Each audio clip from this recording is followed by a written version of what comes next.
Hello and welcome to the Computer Game Show. My name's David Turner. I'm here with Sean Bell Hello.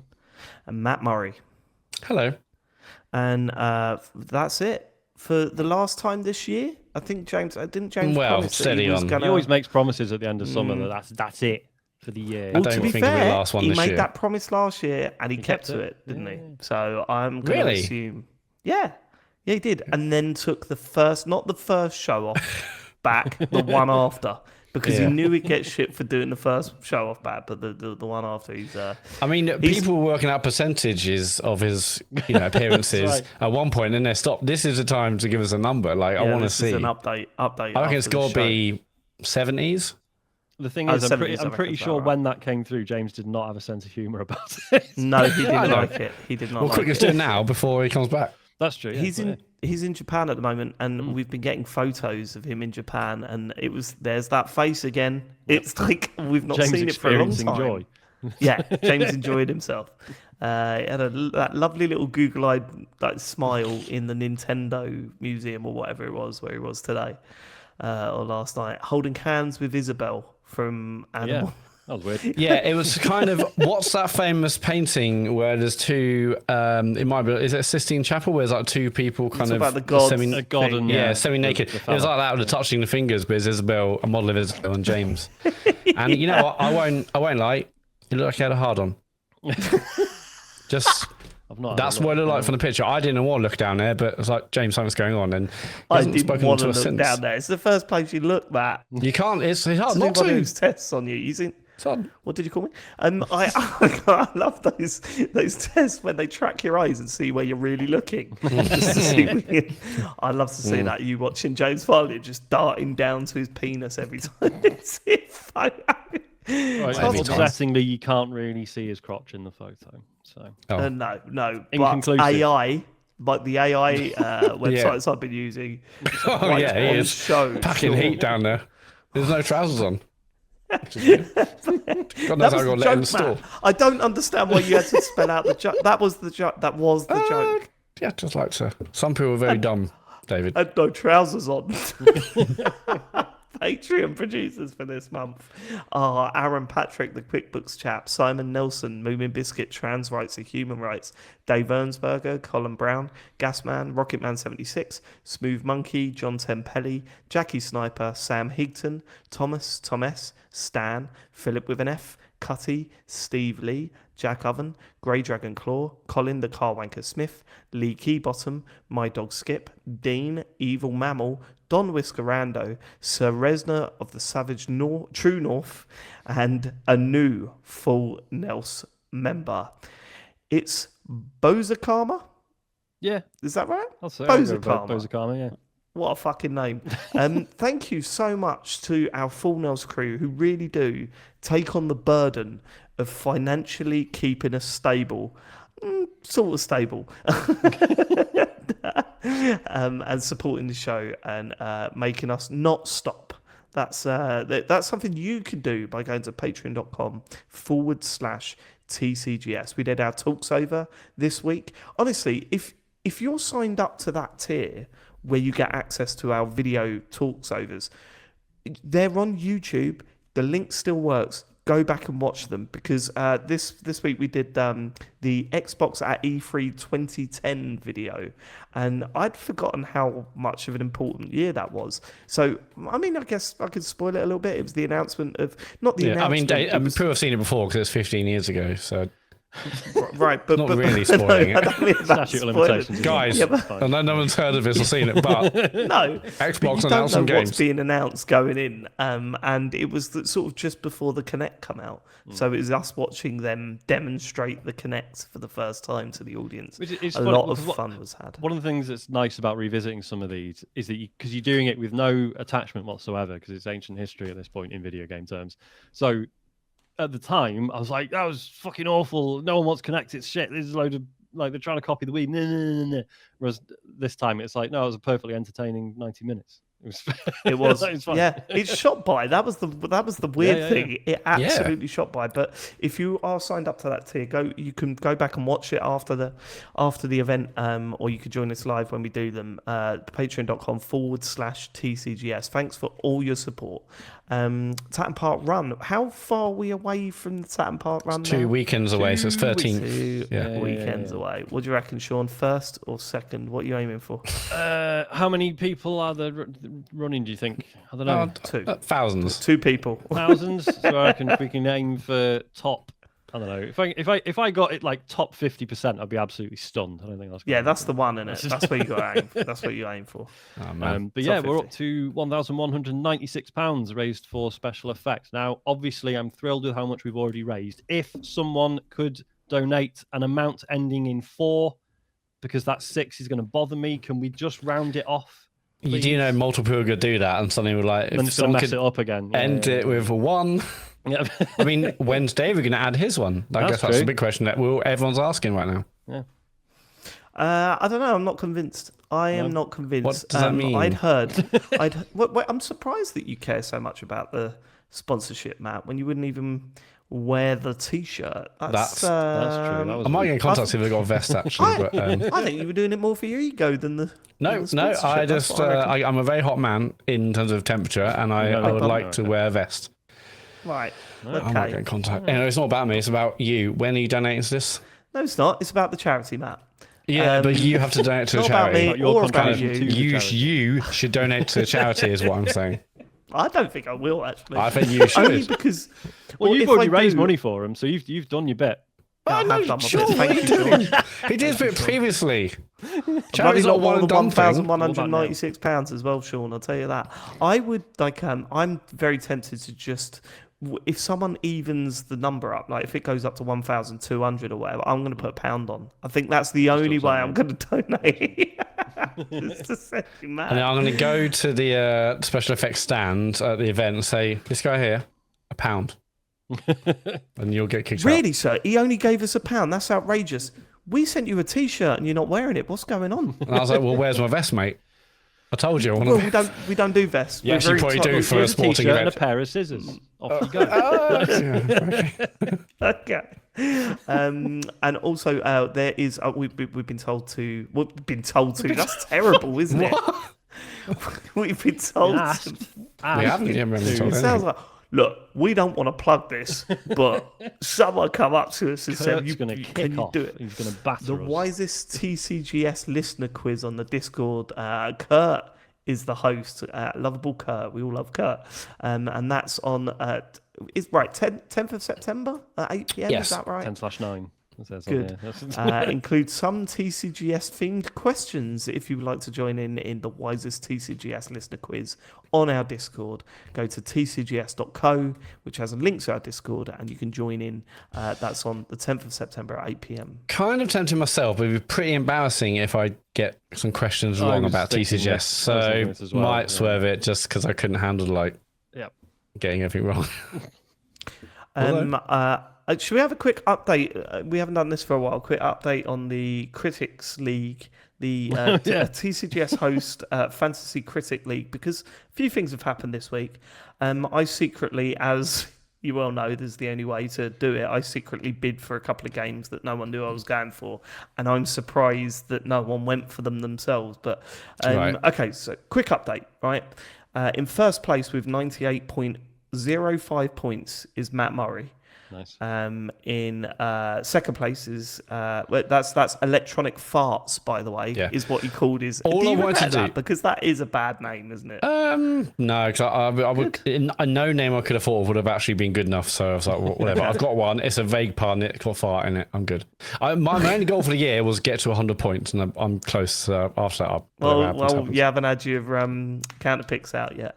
that's true. Captain Toss with Flobble Dob Software and Sons, second place with Great 84 points, 84.31 points.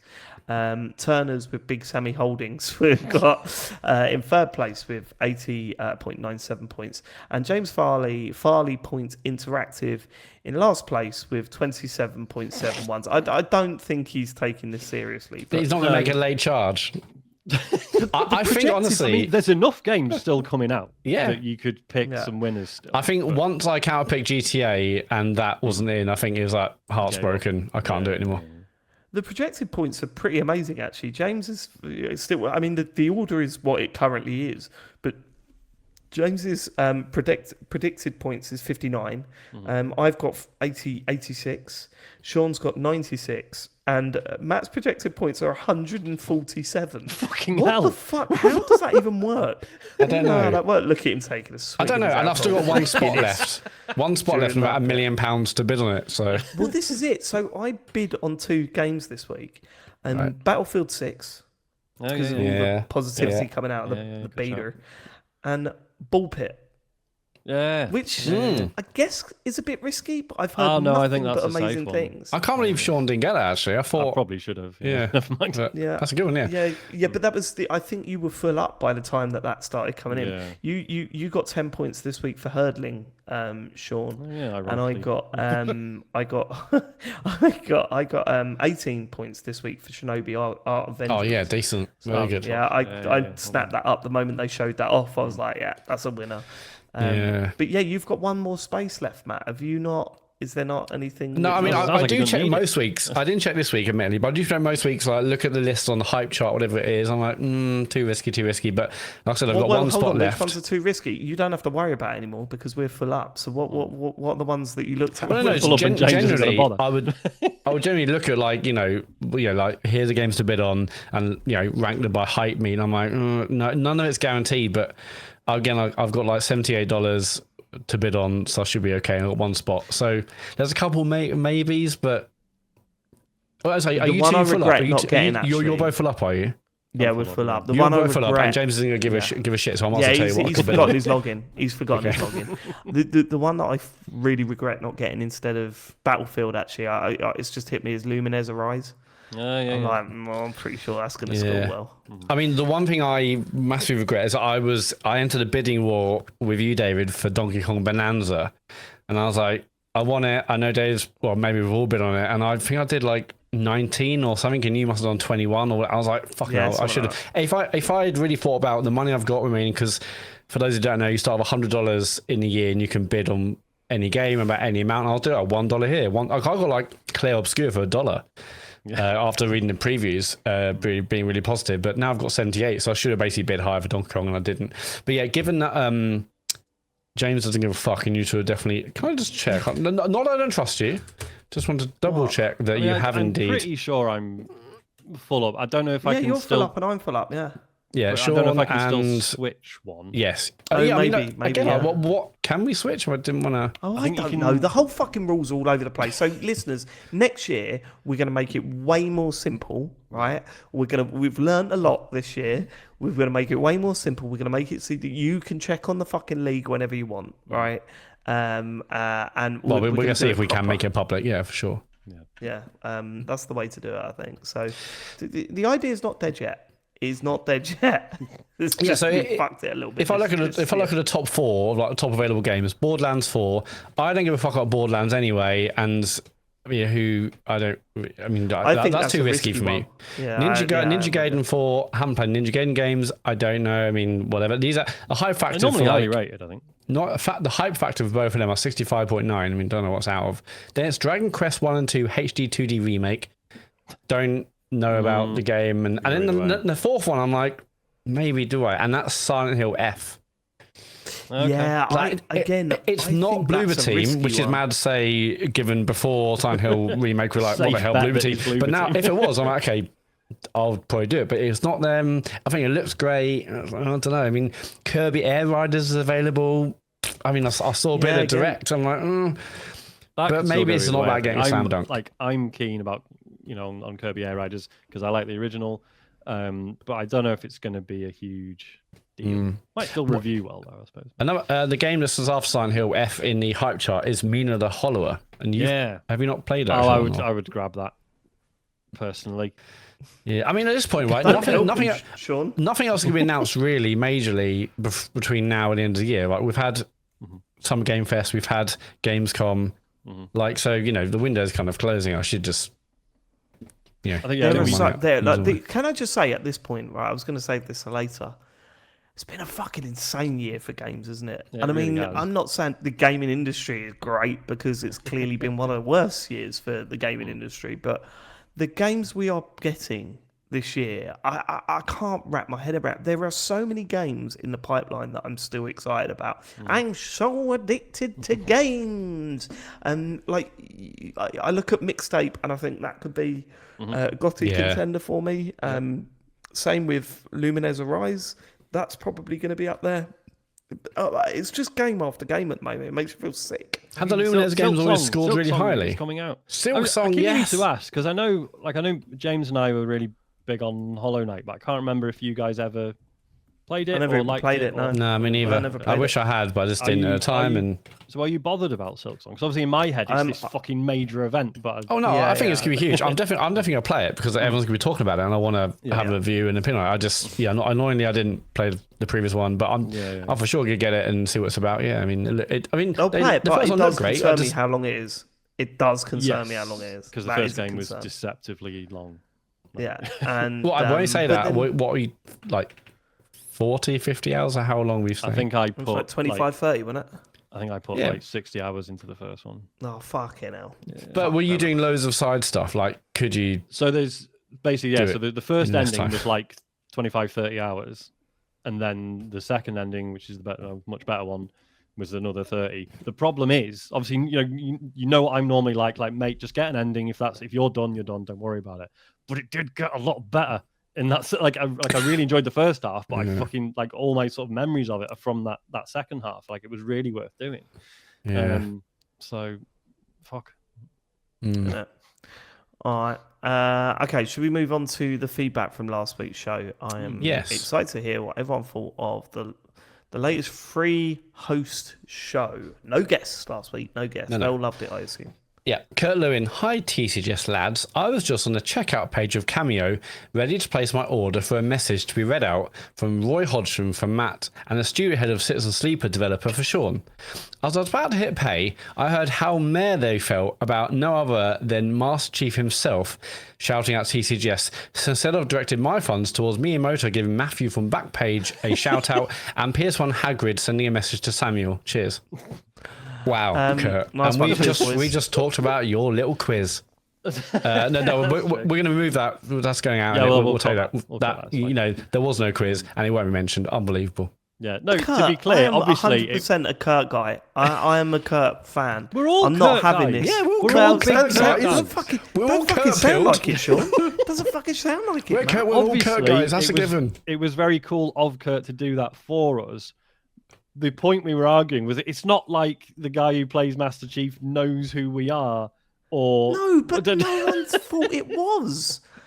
No one thought he was a fan. But you were It like, was oh, just wasn't a- it cool hearing him say it? I'm like, Yeah.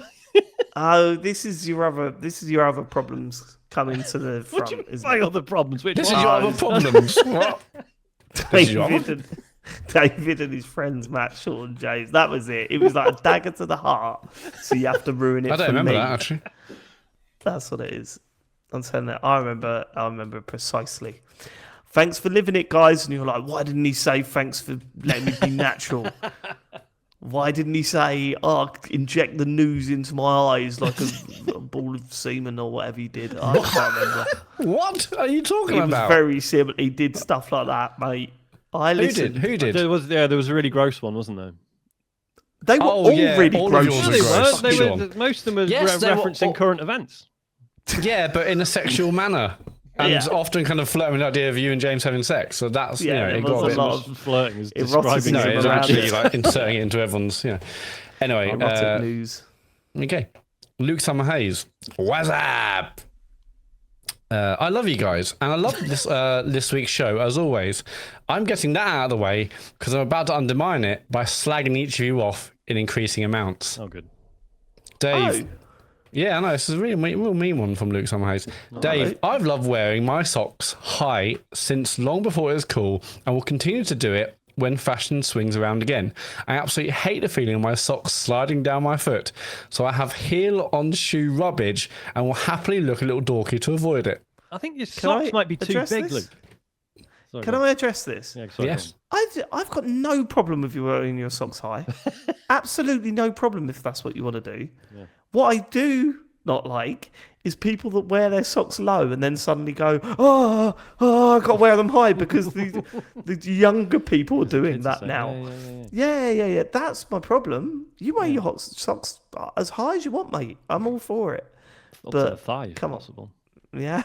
Yeah, right up to the fight. Oh, Sean's getting sexual again. You've Right awakened up it. to the fire. Sean, how many times have we told you stop thinking about our listeners wearing knee-high socks? We've said it once, we've said it again. Right, let's get on to my bit of feedback from Luke. Matt, after embarrassing yourself thinking David had said something he didn't say, you came across like you were trying really hard to create an alternative episode title. Ooh, did I just say Mr. Halo Chief? Tee-hee, silly me. What was I don't remember this bit well enough to comment. This was it was something about made, like the laser quest thing, wasn't it? And I said something like, "Oh, I made it in Play the that in laser. Oh, yeah, Please. made it in laser quest instead of play it in the laser quest." And Matt was like, "Oh my god!" It was funny. What? Yeah, but it didn't happen, Matt. So it could have been funny. Ben Scientologist clipped the video and I accepted that wasn't the case. It's still even phrase said correctly still made me laugh. So What I loved about that, in is laser center or whatever you said. I think when I said I didn't say it, you went, well, check the tapes. That's always the best. And Ben did, and so that's into that. Right, let's move on. Sean, Are you going to apologise now? I have in a way. So, Sean, that hurdlings bit was like listening to someone explain pets to a robot. All games make you feel like things are happening which aren't really. Bayonetta isn't actually running inside your TV, I'm very sorry to say, and James couldn't be asked to turn up. Who's editing this week? I don't think I can I? Because I got this meeting tomorrow night. We didn't have this. No, that's true. Right, I'll do it. Okay, so he signs off, fuck my cunt, appreciate your Lamborghini's a yellow Luke Summerhaze. Thanks, So to Luke just address my section, I mean, so for one thing, Bayonetta is my girlfriend. Let's not... Yeah. I don't think Yeah, we need to get into that. Yeah, back off, Luke. Back off, mate. Back off, bro. Who do you think you're fucking talking to, mate? Babe, they're slacking you off in here. Babe. Get out the telly. Come on out. Beat him up for me. I'm defending you, babe. Don't worry about it. Yeah, and also maybe I didn't explain myself clearly enough during the hurdling bit. It was just obviously. No, you did. I know that. It's just I didn't feel the game did enough to bring those emotions out within me, from me. You know what got me about that whole bit is that more than anything, I think you were just disappointed in me. I think that's the feeling. No, I was that disappointed got in the from game. Like I was and also hoping me to be for liking convinced. it, I think. but they don't do anything, David. And I was like, I sort They of do know the funny that. thing with the necks, so they do that, and that's great, and I love that. More of that. That was good. please. Yeah, more of that, please. Shame. Okay, Luke Summerhaze has roasted us all there, not he? I'm in bits now. Do you know how long it took me, Luke, to actually have the courage to allow one of the things I said to be an episode title? Well, kiss that goodbye. Yeah. See you in 5 years, mate. Nothing else I say. I don't know. You said, what did you say earlier? Oh, there's already been one today. Fuck. It was erotic news. I said it, so it doesn't count. Okay. But write that one down, Matt. I wrote down this is all your problems, which I quite liked. Alex79. All right, lads. I wondered, given that Dave reads the 4 Else members out every single week, whether it might be funny / interesting / pointless, delete as you feel like, to see if he could read out the top tier Patreon members without looking at the list. Out of jeopardy, he might even agree to donate £1 to the run you're doing for everyone he misses or gets wrong. Good luck, mate. To make it fair, he could actively try and learn the list throughout the week, but on recording day, he wouldn't be able to look at it. Cheers from Alex. Okay. Does he have the metal? You'll do it now. Yeah, go on then. Go, Yes. close your eyes. Aaron Patrick, the QuickBooks chap. Yeah. Simon Nelson. Mm-hmm. Moomin Biscuit. Yep. Trans rights or human rights? Same person. What? Yeah. Connected to Moomin Biscuit. Yeah. Aaron Patrick. Simon Nelson. Simon Nelson. Oh. Aaron Patrick. Moomin Biscuit. Trans rights or human rights? Oh my god! How do I not know the fourth one? I should really know that. I was surprised that you want to do it now. I thought you'd want to give yourself a week and. I thought we were on muscle memory. No. It's better if I can do it from memory. But you can't. That's the... No need to call me that. Trans rights, human rights. Ben, don't give him the answers. Ben's in the chat. Oh, what was it? Dave Ernsberger. Okay. Yeah. Then Is that what? the fourth one? Yes, Dave Ernsberger. that's 4. Yeah. Yep. Oh my god, they pay a lot of money as well, don't they? I feel Yeah, awful. this is disrespectful as hell. Can you get it? Do you know that? Oh, you're looking at the list now. I'm looking at the thing, yeah. Crumble at stuff like this. Oh, fuck. Right, okay. Okay, well, I think, maybe we'll come back to this next week. Colin Brown and Gasman and Rocketman 70. Oh, they're all beautiful people. Yeah, and they're great. Down. And now you've mugged them right off. I have mugged them off. I'm so sorry. Imagine if you tried to do a full list and you just went, right, those are Karma. So Resner.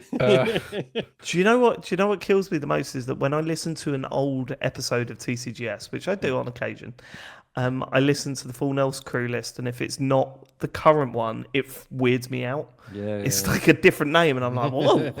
Also, where have they gone? Where have they gone? Find them, get them resubscribed. Okay. Next bit. We're going to end with Rob Nor. What's up? TCGS score. That's 2 what's ups in a week. So that's very interesting. I love that. It's my favourite thing. I do that when I will get in from work. I shout in my house. It's a great timeless. True. Anyway, you had to be there. What's up, TCGS squad? You may remember I wrote in a few weeks ago, I just started my PlayStation journey after being an Xbox gamer for a long time. I've been enjoying playing some of the PlayStation exclusives. I've since completed Ghost of Tsushima. Tsushima? That's how you say it, isn't it? Tsushima, yeah. Tsushima. In preparation for the sequel and the Order 1886, so underrated. Well, But the real reason I'm updating you is because of the pod, I felt like I absolutely had to try Death Stranding. Previously, I've written off as some kind of Kojima delivery fever dream, which it absolutely is. I've had no bloody idea what is going on, or I just tried to get from A to B without falling over or disturbing those flying ghost spirit geezers.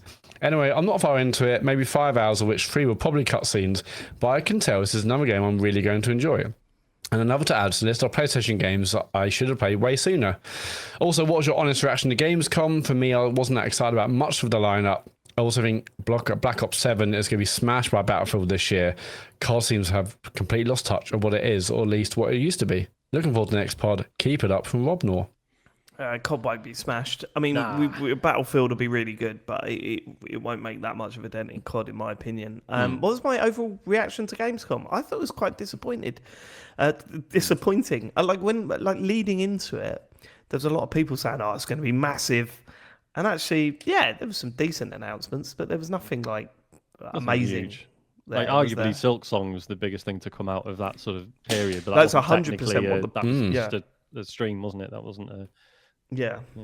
Yeah, it kind of came and went. I mean, I really desperately hope Battlefield is amazing. Not only because I want to play it and have such fond memories of Battlefield 3 mostly, but COD needs a competitor. It's good for everyone if Battlefield is amazing. I think, and I'm sick of new Battlefield hype comes out broken on day one, people give up, or it's just a joke, and then they spend the rest of the year or 2 years trying to get back to what maybe the previous game was by re-adding things they took out. So I would love it if it bangs. It's great. It's just an amazing game. That's what we obviously all want every game to be great, and so it would be good, I think, in general for that to be banging. So fingers crossed it does what the beta certainly showed in terms of potential. Yeah, and there is Dave's right. I don't. Battlefield's not going to unseat Call of Duty anytime soon, but there is definitely a portion of that audience that are like, "What? Why are fucking Beavis and Butthead in Call of Duty? I hate this. It's not a real war game." But then Black Ops has always been a bit daft, so I think that's. I don't know. No, I think they're right though. There is a hunger for a more serious war sort of online shooter, war-based online shooter, and I think Battlefield is going to be brilliant. All the signs, you get a feel for a game before it comes out. All the stars are here. All the feedback we've got out of the beta is that this is it. It's back and it feels amazing.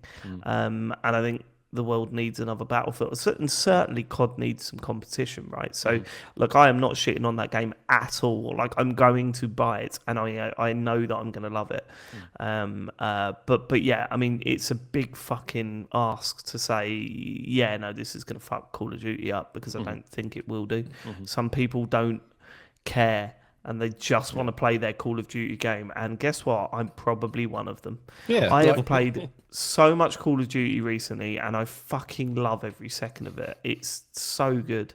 So I can see that happening again. I mean, I would say COD's a bit like FIFA in that regard. That mostly, people play it every year, and even if it's a bad year, you're like, oh bloody hell, well, it's COD, I'll play it, and you hope it gets better next year. So I mean, it may land a den, and that'd be great. That's what we kind of want for competition. But yes, no, it's not really going to change the tide. If this is great, and then the next one's great, then maybe there's a conversation to be had there. But all we want is a great Battlefield game, and whatever happens, happens. But we want that. Cool. We want that. Can that want also that. be an episode Fact. title? Can that be an episode title? Well, Matt, write it 'cause it down. can't be me. I know you said it. It can. Did you? be Did you? No, I'll say I'll use it as an episode title, but it's the one you repeated that I said, so doesn't Okay, count, sure, does it? sure. Yeah, that is it for feedback. Go to tcgs.co to leave your feedback. Well, it's. I must admit, it's time for news, and I must admit, after last week's episode, firstly, I thought I was going to get absolutely slaughtered, but if anything, people were defending me. No, Someone you're fine. messaged in and said, "Do you really need James now that David can do the news?" I was like, "Come on!" But look, I'll be honest with you, James is way better than I am. Like, I'm not an idiot. He is way better at the news than I am. But there was this sort of silence throughout the week, because 4 weeks off, we decided to rotate it. Sean went first, Matt went second, I went last. And then there's part of me going, I wonder who's going to do it this week. I'm not going to say anything, but I wonder who's going to do it this week. Yeah, when did I you thought realise, Sean, that, oh shit, I better do something about this? When did I send the message? I can't remember. I put a message in the emails. Earlier today. Which was it? It wasn't like, oh, I'll fucking do it. It was just like, oh yeah, I assume. Oh, yeah. the Yeah, here's rotation's the back news. to me, so whatever. But then I mean, when you went onto the websites, were you like, oh fuck, nothing's This is happened? dry as a bone. It is an incredibly dry week. For example, Which, for the record, Sean, yeah. James describes as a good week. Oh for yeah, no, he news. loves it. Yeah. He loves it when Whereas there's not I'm much going upset that I can't deliver value to our listeners. I mean, there is that thing that Ben's posted that sounds legit. Nate what's the it? Hate Nate with the another Hate. rumor. Says there's going to be a Nintendo Direct in September. Apparently, the second week of the month in the latter half, on or around September. I think there needs to be. There needs to Yeah. be, because we need to know what they're leading up to now, right? And I'm still not convinced that Metroid's going to come out this year. Do you I'm reckon? not. I mean, the big games- Yeah, It feels I like think we've it seen could. more of it, doesn't it? but it has been very quiet on that front. And every time we see it, I'm like, fucking hell. So that means their big game is Pokemon, and then that could be it. Pokemon Is and anyone Kirby. else thinking? Oh, Pokemon, Kirby, and maybe Metroid. Yes, okay. Yeah, but like It's not amazing though, is it? No, it's not okay. an amazing lineup. No. approaching Christmas, I don't think this is going to happen, but I've toyed with the idea of getting Isaac a Switch 2. Probably not, because it's too Oof. fucking expensive. No, it's Yeah. not really worth it. But and all I'll do is play fucking Fortnite on it. But if I did want to get Isaac his own Switch 2, still only one color. We're not getting different color Switch 2 before Christmas. It's probably too No early. way. Right? No, it's way too early for that. I think they'll sell shitloads of this, and then next year, like, here's another color, and then people go buy it again. Yeah. So First yeah. color we get is red, all red with black bits underneath each stick. I reckon. Yeah. I reckon that. And What yeah, about so I what you mean, got to say to basically, that? like, whereas a few weeks or months ago, might be like, well, it's a rumor. Now it's Nate the Hate. It's nailed on. So there will be a direct now in the Never second week of steered us September. wrong. No, Do you know, it's funny because we'll talk about Shinobi later, because that's what I've been playing. I've been playing it on the Switch 2.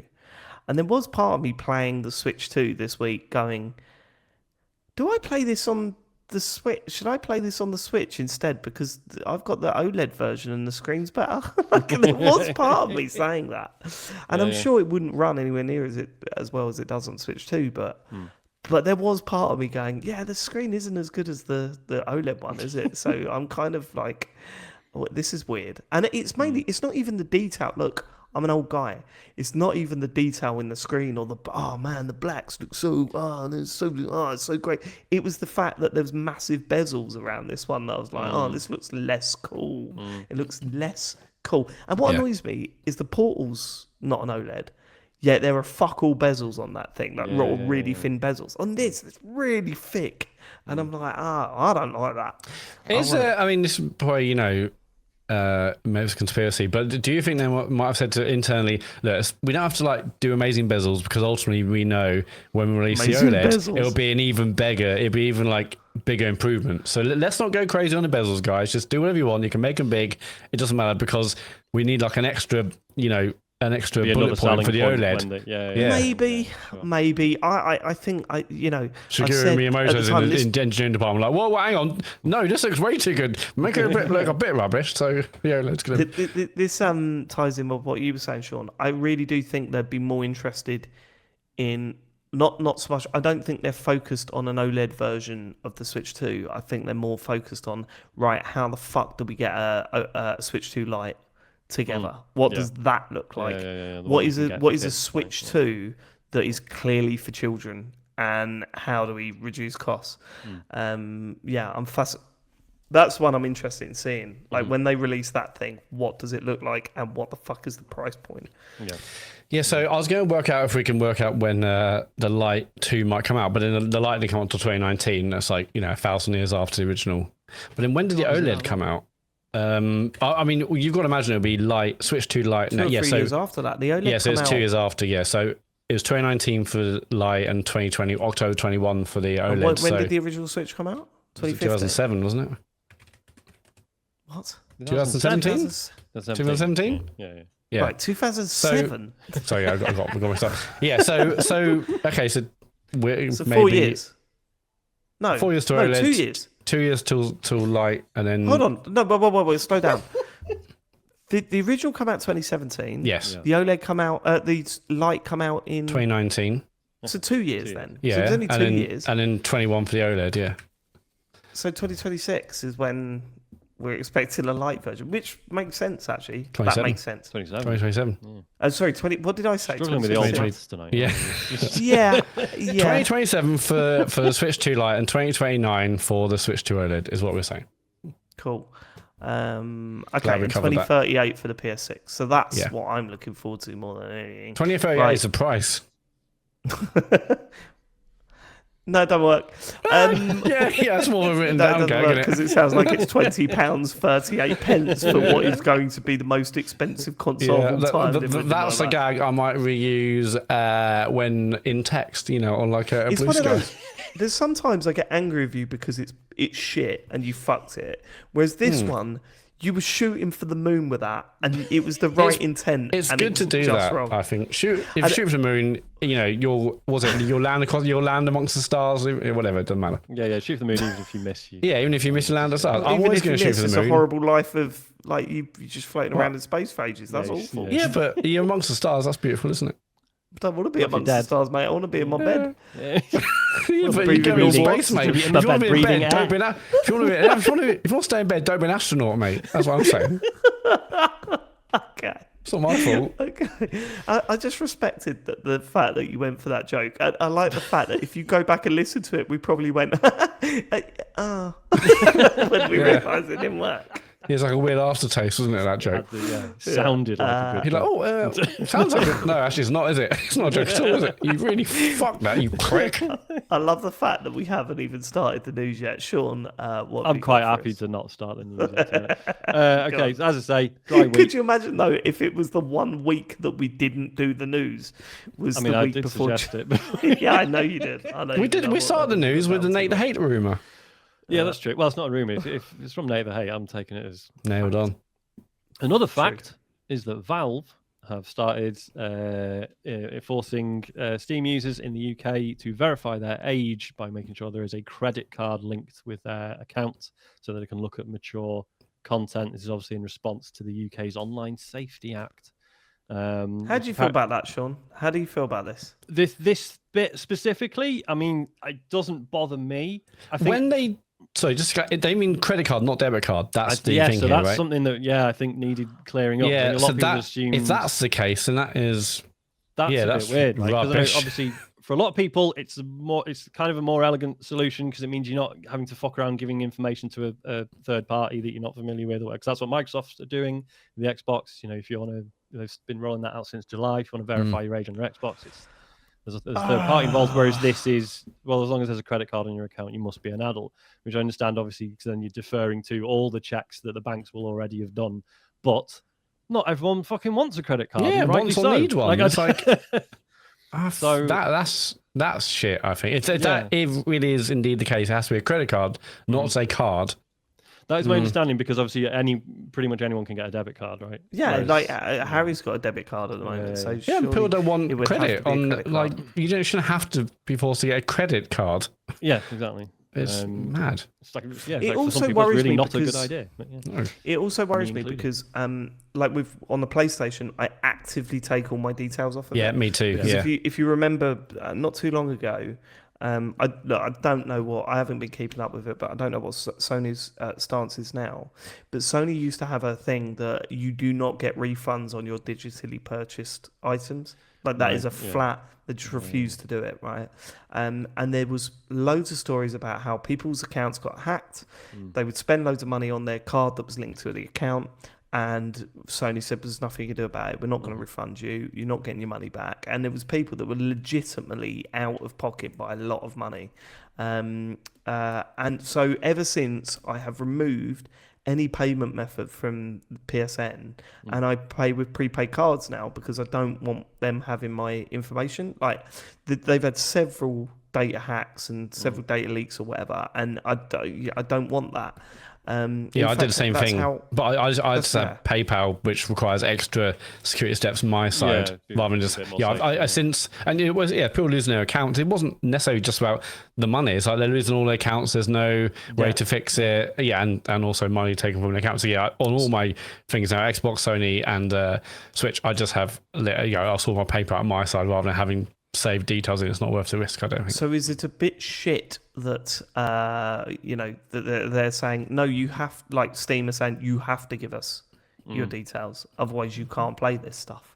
Yeah, that worries me slightly. I don't like that. I suppose and obviously it's worth pointing out Valve probably didn't want to have to do this. This is them responding to the law.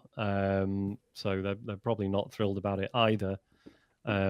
But it's in some ways a better solution, but also still a pretty shitty one, almost as if none of this was really thought. I also think Steam are all right with it because they're getting tons of people's credit card information. Well, yeah. or not even that. It's I don't know how it works. Maybe it's encrypted both sides. I don't really know the details of it, so maybe that's an unfair statement. But the fact that they're getting a load of people linking ways to pay to their service will show an uptick in them spending on that service. That's how it works. So I don't, especially when it's a credit card, which, if you unless you're really disciplined with it, it's free money, magical fairy money. It's fine. It's and like you say, broadly these days, I'm in favour of giving as little information as possible to any service, because it's just big corpos. Hey, Sean, fuck those corpos. Yeah, mate. Yeah. I'll tell you, my card got cloned the other week. That was fun. By Steam. That was a joke. Probably. Please don't. No, it wasn't. This is a joke, isn't it? Go on. Sorry, Steve. No, just random transactions started showing up, and it was all like, so it was coming up on the app on my phone saying like, "Is this you?" And I was like, "Nope, no, it's not."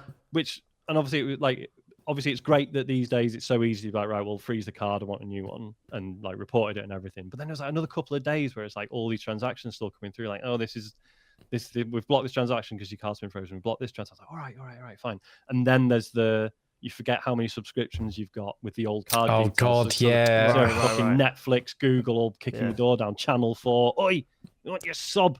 Fucking. And I remember you saying it. I remember you saying at the time that you don't even go on adult websites, so you didn't know where those charges were coming from. Yeah, mad, isn't it?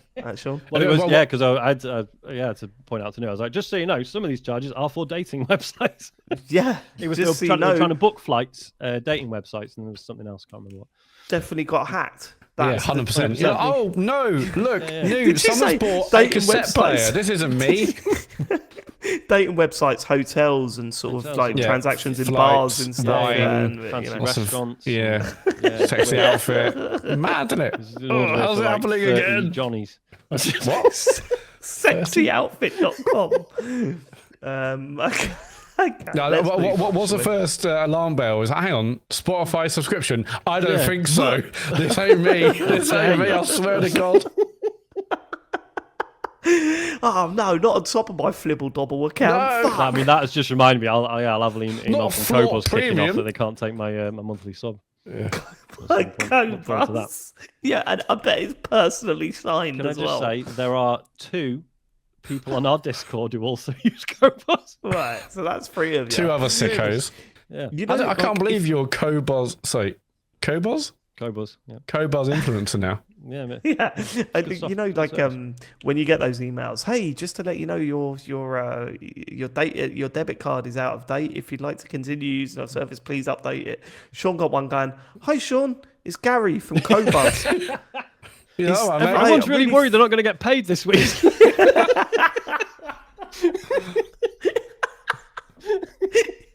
So listen, mate, if you want to look, we can probably sort something out. But can you just sort of give us a bell? yeah, here's my PayPal. I mean, Yeah. it's nice, you know, because normally when I get a failed payment email, you know, and there's the sort of, hey, we know these things can happen from time to time, so just update your details. It's like, no, normally it's because I've fucked up and I haven't got enough money. But so on this Yeah, occasion, yeah. it's nice to be like, yeah, it's I'm the victim actually here. Yeah. So- Yeah, Gary. Oh, all right, Sean, no worries. We'll see you next week. Okay. Should we get on to that? Was a news story. That was about That was a Steam. news story about Steam. It was. Moving on, Hermen Hulst, PlayStation CEO, has spoke to the Financial Times, reflecting upon Concord's failure, among others, basically saying that they are now encouraging devs to, quote, fail early and cheaply. Which sounds awful, doesn't it? But Yeah, I think, it does. I think the point is recognizing when a project is not working out much earlier on in development, not when you've spent, you know, over 200 million on it and launched it. Yeah. So I mean, yeah, good, I suppose. I know, Yeah. I know, like you used to hear that this was a big problem. I mean, I'm talking sort of PS2 days. There was so many games that would come out, and it was just because, well, look, it's been bankrolled based on this one idea. We realized it didn't really work, but there was no getting out of it. Like, you know, whereas at the time it was like, oh, this is why indies are great, because they can be responsive and they can just, like, every indie developer's got about 20 projects that didn't work out before they came up with this one good one, but they have the flexibility to do that. And so, yeah, I think this is probably, because, you know, obviously we talk a lot about games that have been cancelled and stuff. There will be dozens and dozens more that we never even heard of. I think most studios are pretty reactive to this stuff now. But occasionally, yeah, we do get a Concord, unfortunately. And then obviously there's the Marathon reboot, which is, Yeah. who knows where that's up to. Like, Yeah, of course. Yeah. because obviously it all went quiet around the stuff around the stolen art. But then, like, if that was all that was wrong with it, I would have thought that would be a relatively, I don't want to say an easy fix because I don't know anything about game development. But do you know what I mean? The fact they delayed it the way they have suggests bigger problems, I think. But I don't know. Well, unless they're systematically going through every bit of art to Well, double yeah. check, and then like, actually, if we have to re-art this entire game, it is going to take a while. But yeah, it did feel like, was there any buzz really around that? And I mean, it's better for them to go back to the drawing board, right, definitely, than again get a game out that's going to fail. They bought Bungie to help them and to enable them to do these live service games. So just to get them to push out a game because, you know, a certain amount of time or investment has been put into it is mad. It's much better for them to go back to the drawing board if that is indeed what they're doing. I think what still drives me mad about that, the stolen art situation, was given that, as I say, there was a trail that suggested that a lot of the art team knew about that artist and were probably influenced by them. If they've all sat around and had that conversation, why did no one just say, well, why don't we bring them in as a consultant? Or, do you know what I mean? Get them on the payroll and get them to actually contribute. If that's a shortcut to keeping the art in the game. Yeah, like, I don't know, bizarre. It always interests me about development cycles, how long it takes to create a game, and you are literally saying, right, you're starting up a game thinking, what's going to be popular in 5 years' time? Yeah, it if you're copying is. something that's popular now, you're already doomed. Like, Yeah, it's mad. Unless you are a wild. tiny indie that can, turn on And a you dime, look at as it something were. like Concord is a great example, because Concord, for all it's worth, and for what I played of it, was a pretty enjoyable game. Yeah, to everyone play. said that. No Yeah, one it ever wasn't a had any bad game issues at with all. like the game itself. It's more just there's no audience. But you get to the point where you audience. just go, shit. That in those 5 years, the gaming trends changed so wildly that it was never going to succeed. And how do you do that at an earlier stage? How do you do it at an earlier stage? And is it the right thing to do at an earlier stage to start pulling a plug and everything? Well, From a this is it, business because obviously perspective because there are so many games that worked out and were good and sold that any of the devs will tell you, like, oh, it was a fucking mess until the last week. Like, it's like that's so often the case. I guess the other way around is to not follow trends or to have your own original idea. But like that's impossible. Your original idea may be great, but if it's not aligned with whatever the rest of the market is doing or playing or they want to be involved in, then again that's not going to work either. So it's a really, really fine line between what to change that, because we are going to get loads of extraction shooters in about 3 to 4 years time, I imagine. Or what makes you say that? Based on what? But because we had like Tarkov a few years ago, we've had other games which are okay, extraction shooter is a new kind of larger multiplayer kind of mode or whatever it is. I think we'll get a couple more of them. We'll get lots of these friend swap games in a couple of years because we've had again content warning and peak and whatnot. It's tough. It's tough to guess where the market is going to go. But I was delighted the other day. Isaac had one of his mates around and they were playing Fortnite together. And his mate asked why it's called Fortnite. I was like, aha, old gaming history man has got a story for you. Back in my day, it wasn't any of this to begin with. It was right, but why is it called Fortnite? Go on. Because it was initially it was like a co-op game where during the day you would build a little fort with your mates, and then at night monsters would come and you would defend the fort from the monsters. So that was always called Fortnite. Wasn't it called Fortnite Against the World or something? Because you can still play that mode. You have to like buy there's like certain characters that unlock it, right? And then like PUBG came out, and then ripped them off. Yeah, we can do one. It's called Fortnite Save the World before we get any feedback. So just mad how this stuff pans out. Yeah, it's a funny old game, isn't it? Eh? It is. Anyway, that was PlayStation news story. Last one, not a fun one.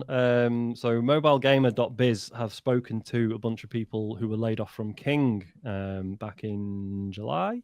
And it sounds like, unsurprisingly, the way they've handled the layoffs is a fucking mess. So bullet points they've got. So we've got some staff are taking legal action over their severance packages. One person was quoted saying, "We all took lawyers, and they were pretty clear that our severance proposals weren't legal." This one person said, "I decided in the end to sign simply because I fear getting even less, and I don't believe we can win against a corporation like Microsoft." Although apparently some are continuing with legal action.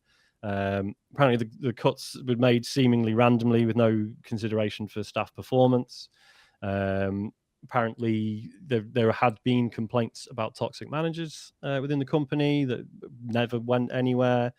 And apparently one manager they spoke to said the cuts that unfortunately actually didn't even go far enough, and there's probably going to be even more, which is mad from a developer that makes as much money as it does. And apparently Microsoft are forcing everyone to use AI, and everyone in King, including a lot of management, are incredibly skeptical about it. Wasn't also the fact that the team were actually building AI tools to help them, and then they're the AI tools that essentially replaced a lot of the people? Oh, really? Right. No, I mean, I've read. That's what I heard. Yeah. I've done a James Farley. He'll resent me saying that because he does read them and make notes. Yeah, towards the bottom of this piece on Mobile Gamer says, as reported before, some of the 200 King staffers let go are to be replaced by the same AI-based narrative, level design, and testing tools they helped build. Right. Cool. Good stuff all round. It's tough, isn't it? I mean, the whole... I remember when Microsoft were buying all these studios, I think it was James that was pretty adamant that they were all going to get shut down at some point. And he was right. It's just insane how closely they're following all their mistakes from the last time they bought Yeah, a what load of they've done studios before, and got yeah. rid- Yeah, and all those quotes of them going, "We're not that company anymore," and we've changed. It's all about it's fucking bullshit, isn't it? It's all bullshit. I mean, with every acquisition, there's always, sadly, redundancies where you have two companies or loads of companies come This together. isn't that, But is it? It's this. I mean, they were well, acquired. yeah, this feels like a different thing. Yeah. What, 3 years ago, 4 years ago, King, maybe even longer. And it just what happened? What's happened? It's What crazy. happened? Great question. And especially because so many people are Don't saying worry like about when Microsoft acquired Activision Blizzard, they were like, aha, but secretly this is all about getting King because Yeah. A, they make a shitload of money, and B, that's a space Microsoft didn't really have any stake in at the time, mobile stuff. That's what they want to move into. And then they've gutted King, same as everyone else. Fucking mad. Okay. That's Any my more thoughts. news? End of the news. That's my thoughts. Is a new Sean Bell segment of the show. It'll be happening every week. That's my show. Listeners, more or less popular than socials? You decide. Let us know. We'll put a Hang poll on. out there. It's not bringing me into it. Why have I been Because stuck people by don't dry? want to hear my thoughts. So this is a pretty poor show all round, isn't it? I fast forward that. I fast forward those bits. Let's get to what you've been playing. Big release this week, Shinobi, Art of Vengeance. It's a game that has come out by the publisher Sega. Yeah, but crucially, it's the devs. Is it Lizard Cube who made Streets of Rage? Well, this is it. 4? So this is their.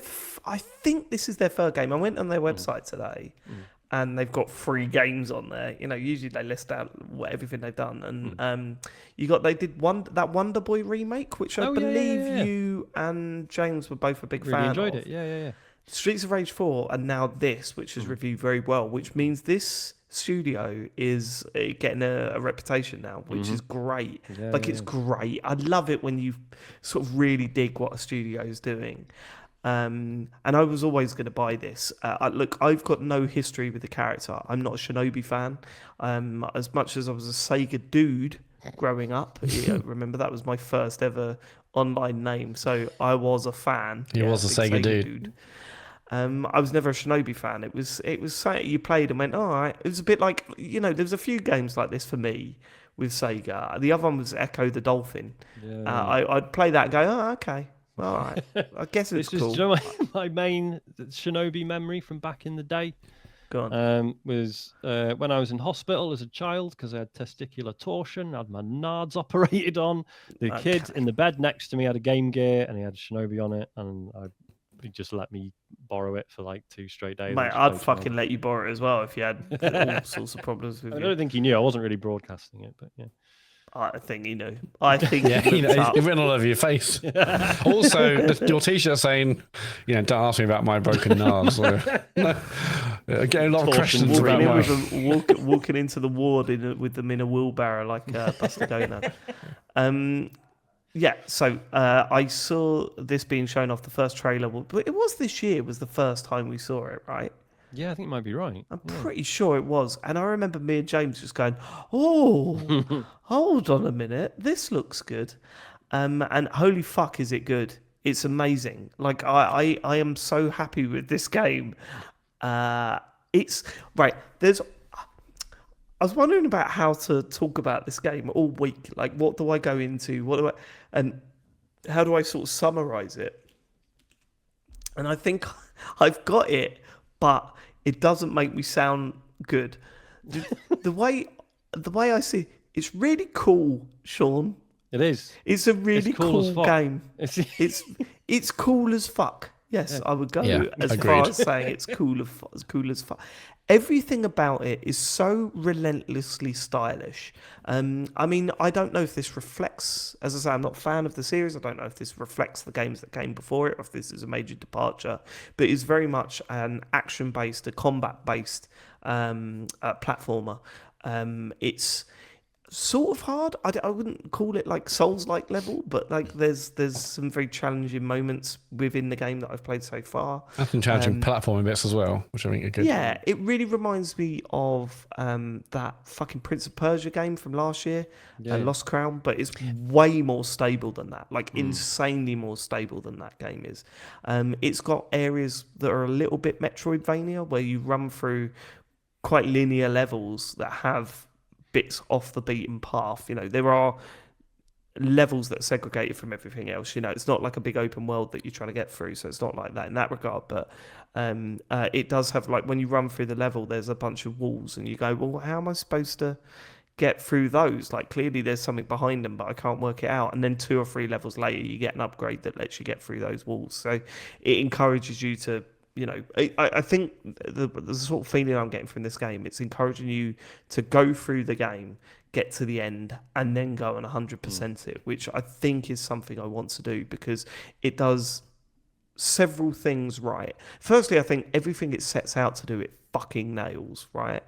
But most importantly, visually, I think it is utterly beautiful. I think some of the artwork in this game is some of the best I've seen. Yeah, it's stunning, in isn't this it? style of game. Yeah, the so what backdrops. you playing on Switch? I'm playing on Switch too. Yeah. Oh, you should see it on the Xbox, Dave. Yeah, I'm playing on Xbox. Yeah. What's it doing on the Xbox So, that it wouldn't do on the Switch? You think? It's just that much sharper. It's unreal. Yeah, I think the actual sprite of the character itself is really sort of blocky on the Switch 2. It's really weird because sorry for context for everyone listening. So I played the demo on Switch 2, loved it, and then because I'm game sharing with friend of the show Chris Spann, who we'll talk about in the questions in a bit. So we've bought it on Xbox, and straight away I was like, oh yeah, holy shit! I mean, it looks great either way, but. Yeah, I think what I weighed up was I knew it was going to look nicer on the Xbox, but I knew that I'd play it more on the Switch too, because there's nothing like for this type of game. There's nothing better than sitting back and playing it in handheld mode and just getting into it while the kids are watching whatever shit they're watching on the telly. Yeah, so I got a demo on Xbox just because I was playing at a time, and I thought, oh yeah, Shinobi, I'll play obviously before the show. But I think if I was going to buy, I would buy it on Switch too, because again, just like you said, David, I'll get more time out of it. So yeah, but it's interesting you say it's different in terms of quality. I mean, it runs perfectly even on the Switch too. It does, like I've not had a single frame drop. Clearly 60 frames and feels great to play. But it does look something, as you say. Like just when I started the game, I was like, man, like, just like the animation, it's like the leaves flying behind you. Like it just look. It's very comic book like. It looks it looks absolutely gorgeous, and that's just Yeah. So you play as Shinobi, who I found out, and again might be common knowledge, his name is Joe. You'll find that out at some point, and really made me giggle. Every Joseph time Musashi. Shinobi goes to talk, he goes, and that's it. That made me laugh. And the game opens with you're a dojo being attacked, and as you're running along, you're seeing all these sort of your students running in the background and all that sort of stuff. I don't know what the demo was of. I don't know what sort of area that showed you. Just the first level, I think. It's interesting. So I've played that demo, and then I've played the same bit again in the full game. Okay. Actually really impressed by the amount of care that has gone into the demo, because they actually rejig things quite a bit.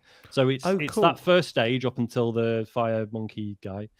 But all the optional bits in that first level are all open, and you can have a go at them if you want.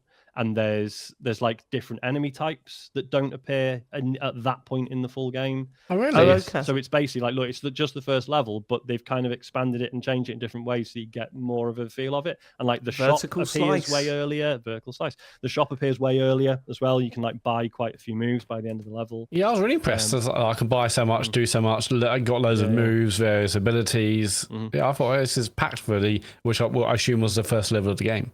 But it's clever they've done when that. you actually play the full game, you'd be like, oh right, that whole bit's blocked off, or this item doesn't appear yet, or whatever. That's good. So which is again just shows the level of care that has gone into this, I think. Yeah, and it's so visually I loved it. I think playability, gameplay is spot on. Like everything. So you've got it is basic sort of 2D combat. You've got a light punch, a heavy punch. You've got sort of a dodge, a dash. double jump. So it's got all the stuff that we used to. I don't think this game is particularly doing anything brand new. Like everything that I'm doing in this game feels like... the execution mechanic. Oh, that's really cool. Right, okay, So let's good. talk about the execution mechanics. So you're talking about, you build up, which one are you talking about? Because there's two sort The of one with the white special meter. So moves that you I'll admit, so when I played the demo, I misunderstood it, and then when I redid it, I was Okay. like, right, no, I was thinking about it completely wrong. So Okay. it's basically every enemy has a meter, like an execution meter, as well as their health. So, and some attacks are better at building up that meter than others. Okay. So you can build up that meter before they actually die. And if you do, when it maxes out, there's like this symbol appears above their heads. And so you can theoretically say there's 4 enemies on screen. You could damage each one of them, not kill any of them, but damage them enough to get that symbol. And then you just both the bumpers together at the same time. It assassinates everyone on the screen. it's with that. really I cool to do totally that. Yeah. misunderstood the Oh, mate, fucking it's so mechanic. good then. when you yeah, get your I head need around to... it. Because good. it's just Thanks this for really explaining that. fun, like, risk-reward thing. Because obviously the more efficient thing to do is just focus on one enemy at a time, take them out as you go, and then they're not Yeah. a threat when you're dealing with the remainder. So you're kind of allowing them all to remain a threat on screen, but knowing that if you get them all in one go, like the rewards like multiply, you get loads more cash and health back. Oh, yeah, the only issue I was having with that Why is have I more not like, been doing that? yeah, I mean, that was obviously explained up in the tutorial, and it was great fun. But my issue was that they would end up dying before like the white, Yes. the white execution meter bar went to at the end. But maybe I was using the wrong type of moves. But yeah, it's so fun when you do that. It's really good. throwing the kunai at them, the throwing knives thing, and using your heavy attacks build that meter up way faster than normal attacks. Then depleting their health. Okay, cool. Yeah. And then so there's that, and also the fucking music. Honestly, I think actually, sort of visually, but I think mainly in terms of the music, it really does owe a lot to Hades. I think it's not directly stealing from it. I wouldn't say that, but there's a lot of that slowing down of music, that sort of taking some elements of the music out during certain bits, bringing them back in. You've got moments where there's like characters talking over the top of music that feels really Hades in that regard, but it doesn't feel like it's copying. It feels like it fucking nails it. And that's what I'm saying. So everything this game tries, it is nailing. The boss fights are fun, interesting, cool. They look great. Visually, it is stunning to look at, this game. In terms of playing it, you just feel it's not out of your grasp. Like, the difficulty's not out of your grasp, but it's challenging you enough, And also, it does that thing where it's like you get to an end of the level and it reveals that you've only seen about 20% of that level. And I've got no interest in 100% it before moving on. But I know that once I get to the end, I'm like, yeah, I'll go back to that. I'll go back to that and do it all again. What I thought was really interesting. Sorry, go on. In fact, actually, there are times where the game tells you to fuck off and come back later, like literally in text. Yeah, so there's like battle arena bits, and there's one that you accidentally hit, and it goes, right, these are battle arena bits. You're probably gonna die. Don't worry. Come back to these later, and you'll be all right. Are they called like the elite soldiers? Because on the demo, I did one of them in the first area. It's like, yeah. It's really good. But what I found interesting is that at the end, when I finished the demo, it said like you've only seen 33% of the level. I thought I'd done. I mean, so on the map, you see purple areas and they're kind of areas which are maybe a little bit harder to get to and or have secrets and hidden things inside it. And I did a few of them, but yeah, to finish the level and say you only saw 33%, not like you collected 33% of items or. But to actually, I've only, got 60% of the game, of that level still I haven't even seen. So I thought that was pretty cool. If that level was the same as the one at the start of the actual game, then there are areas that you cannot get to. Right. So this is the thing, but in the demo you can. Okay. Really so you get that power punch beforehand, do you? Oh, I never got the power punch. I got the the chain that you throw and pull yourself towards. Yeah, I got that. I have not got that yet in the main game. See, so in the demo, that's just there in the area where you would use it, whereas in the full game, it's not. Yeah, because after getting that, there's I found like another purple area, and there's like a really cool, what I thought was quite a tricky platform section. When I saw it, basically it's like the classic thing you might have seen in something like Celeste and other games where there's lots of flat surfaces for you to climb up and or jump on, but also loads of thorns. There's like plant. I'm like, this feels like I definitely shouldn't be here, but chain a couple of the chain attacks, and there's these other kind of blue, almost like blue clouds, and when you go through them, you get like shot forward. So it's a case of like jumping, going through the blue cloud things, and then using the hook, and it's really really great fun. But the more I hear about this demo, I mean, I played a demo, but the more the fact that they've changed it, that's such clever designs for you. To give them all the tools, so you can really see what the game's about, even if technically you're not unlocking them in the same way in the main game. I just done I don't know how far into it you are, Sean, but I've just literally, like I say, I just redone that first level in the full game. Okay. Yeah, I mean, it's probably the next level. Actually, is the Lantern Festival level. Oh no! Fucking brilliant, absolutely brilliant. Like it's so good. It's so visually the concept building up to it. I fucking loved it, man. This is a very very cool game. It's 20 quid. I don't know how long it is, to be honest with you, but I'm in love with Shinobi Art of Vengeance. I think it is superb.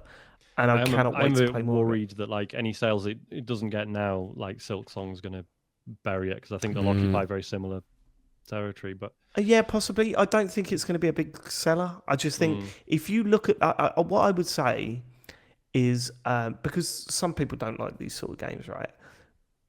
Watch a little clip on YouTube of Shinobi Art of Vengeance, and if you think, oh, that looks good, you'll love it.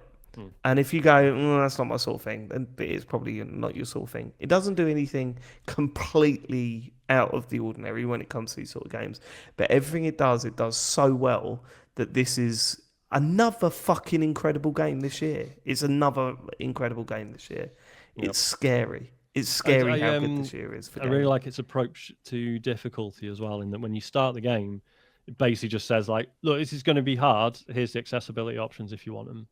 Oh, yes. That, like, I didn't even look at those though. Yeah, I didn't see them in the demo that I remember. What kind of... Okay, so you don't know where it changes. Yeah, no, I didn't look at them and turn them all on. No, that's not something that I did. No. I didn't see them in the demo. Maybe they are there, but yeah. It definitely feels like it is going to be a tough game, but maybe. But so far, enjoyably so. Like Dave says, like the boss is like, yes, you'll attempt a boss once and get absolutely flattened. Because especially like as you're going through the levels, you sort of encouraged to be quite aggressive a lot of the time, or certainly you can get away with being quite aggressive.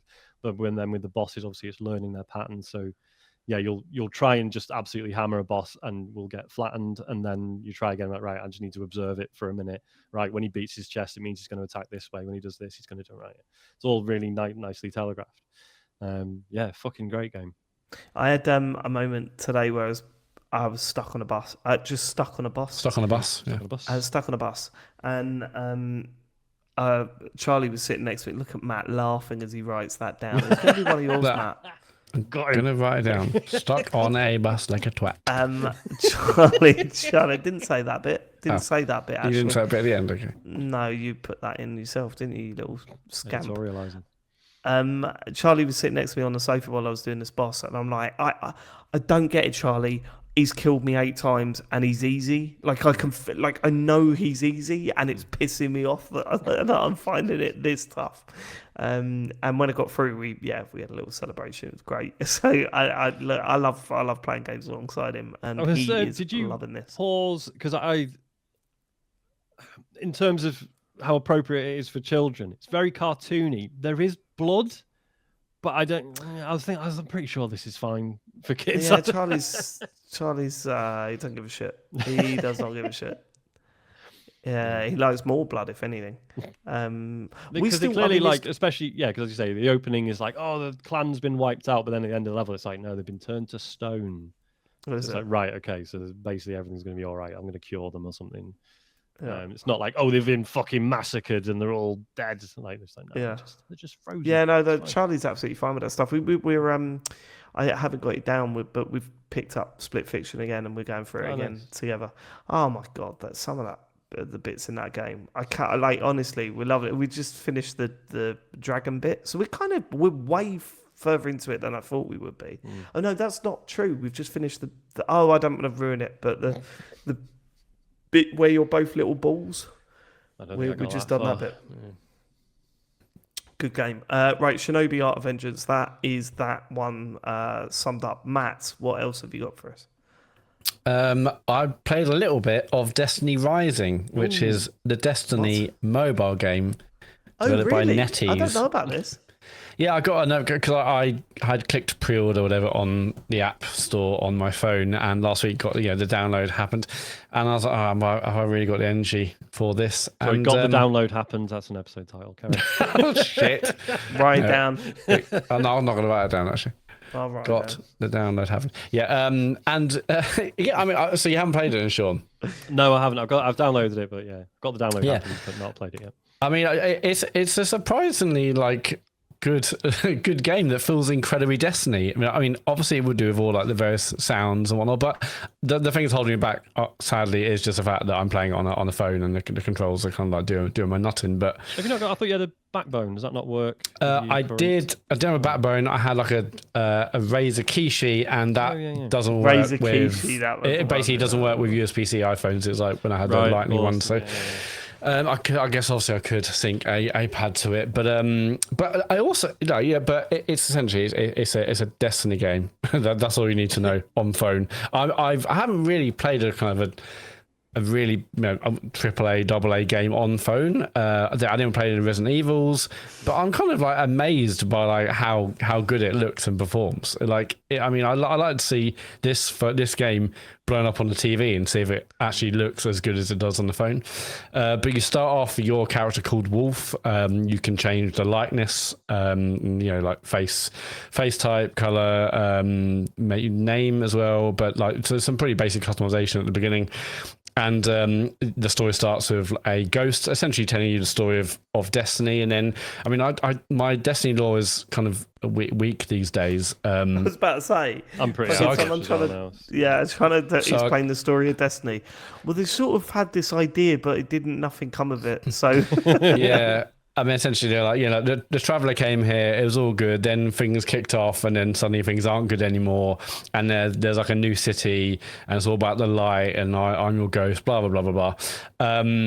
But all the things that Destiny does, like, like the shooting is, it locks on quite a lot, which I don't mind given that I'm playing on my phone. So you can fire towards an enemy, and it will basically lock onto the heads pretty much. But that kind of doesn't bother me. I don't expect kind of full one-to-one. You can control it however you want, of course, but I'm happy to have a bit of lock on. The specials work really well. There's swords in this game. It's got all the standard things that you would have in a Destiny game, but and I haven't gone past like I basically like hit the title screen, and now I'm in like the one of the areas where you can go around. You see other players walking around with their names against their head, above their heads and stuff, and now I'm meeting other kind of main characters in the story, but yeah, I'm not sure how much I'm going to play this, and I'm not sure I really want to be addicted to a Destiny game on my phone. I think that seems only like a bad thing. that is dangerous. Yeah. But I was amazingly impressed at how much it felt like like the console and PC games. Mostly, obviously, because they're using all the same sounds, all the same kind of like iconography and design. But yeah, I don't know what's got in terms of multiplayer options. I've really kind of only really played single player. It'd be hilarious if it does have everything or a lot of the things that we love Destiny for. The trouble is, other than the controls, or maybe the controls are part of it, is that Destiny, as even amongst all the lore stuff and all the things that Destiny does, it's the shooting that feels incredible. It's still like, for me, best in class shooting, and this obviously doesn't, because you're playing on the phone and with the various kind of changes they made to make it a bit more accessible on the phone with the lock on and whatnot. So it kind of already loses the biggest thing for me about Destiny, and I'm never going to be like hammering this in the same way I would hammer Destiny on PC and console, even doing like minor little kind of patrol missions or raids or whatever's, the multiplayer modes. So I'm not going to do it either. So then I'm left with, okay, so if I'm only really going to play it for the story, of which I've played Destiny stories, some have been great, Taken King, other things like that. But was it House of Wolves? So that was a really bad one, wasn't it? Yeah. Anyway, it's had some great expansion stuff over the year, but story is not really what I go for on Destiny. So I don't know. I'm amazingly impressed. Like, sort of mid Destiny 2, the story got really interesting. I gather it sort of drifted again towards the end. But yeah, like there was Forsaken. Was that? Oh god, yes, that was when Cade died. That was pretty good. And then story wise, it like really picked up from there. And then the last couple. Not so good. But anyway, regardless, if you're up for Cade back, Yeah, somehow Yes. yes. Somehow Yeah, Kate came back. returned. I never played that expansion, so I don't know how they did it. But yeah. No, but yeah, if anyone's listening, you're up for like a Destiny style game or Destiny game. I feel like this is basically it. I'm so impressed with how it looks, how it performs. Like, even on my phone, there's like performance mode, fidelity mode, and balanced. Yeah, I mean, I'm sure if you sync a controller to this, it'll be very good, and maybe get on big screen. But yeah, play a bit of that. I don't know if I go back to it, but it is there. I mean, what's fun is you download the game. The game isn't huge to download, and then it asks you to like download 11 gig with other stuff in game. Like, or is it like you go to like download section, you get bonus currency for getting everything downloaded, and basically like you're downloading NPCs, missions, guns. It's like, okay, everything is getting downloaded. Guns. Yeah, basically, yeah, like some sounds and graphics. Yeah, basically. I mean, one of them might have been that. I don't know. I love the fact. I love the fact this was one of these sort of games. Where, so, listeners, when someone's talking about a game that I've either don't know or never heard of, or whatever, which is the same thing, I Google. I go onto YouTube and I search the title. Just so I can watch, like, have some gameplay footage going while we're talking about it, just get me in the mood or whatever. What have you seen? No, it's just relentless. Things I knew before I started playing. Watch this now before you play Destiny Rising. Was it how to get the best characters? What $200 gets you? Like, it's all that sort of like we feel we need to explain the game before you even get involved, And I was like, yeah, that's Destiny. I knew this was out because of my download appeared, but I've also seen so many ads of influencers that I don't even know of, like basically playing this game. Like so many of it's the same. It's the thing because the algorithms clearly let me down because I only found out about this when Matt told me today that it's been out for a week. I can't believe that. But I guess when they announced it, I just clicked pre-order and kind of forgot about it. And last week I was like, oh shit, it's out now. But so that's Destiny Rising, developed by NetEase. Maybe we'll play more. Who knows? I hate that stuff. I'll definitely give it a go because I've got a controller for my phone as well. So. Yeah, if we can, let's do a raid via the phone, Sean. Yeah, why not? But really, I played the Shinobi demo. I played some Destiny. I bought Metal Gear Solid 3 Delta or Metal Gear Solid Delta Snake Eater. I just haven't had any time really to put in that other than the first half an hour. Because I've been busy, but also I just want to be playing Kingdom Come Deliverance 2. I don't speak of it anymore because we've done it for fucking weeks and months on end. People are sick of it. But now I've got my head around the game and the controls and how how it works. I'm loving it. I think once you do that and you realise how sickening it is, the possibilities of what's ahead of you. That's where that game gets you. Yeah, if I had nothing else to do or this pod, I would just be playing that. It's relaxing, it's interesting, it's fun, it's expansive. You don't know where it's going. As you say, the possibilities, the stories that you go on. Just to quickly say, I've done everything I need to do up to the wedding now, and I'm just getting my dog back. Once that's done, then it's wedding time. So there's two ways to get into the wedding, either via the miller or the blacksmith. But like blacksmith's totally done, and once I talk to him, I can go to the wedding. But I looked into it, and basically I'm also doing miller because someone said, it's worth doing it for the bonuses you get. But then, and I've got I've got the dress, I've got the perfume, I've got other stuff. I've got my outfit, I'm ready to go. But apparently, once you kind of click go really on this last bit of the miller, then it kind of locks you into the wedding. So. What locks you into the wedding mission and so on and so forth. So now I'm doing all the other bits. I've dealt with Pavella, which is the herb woman's daughter.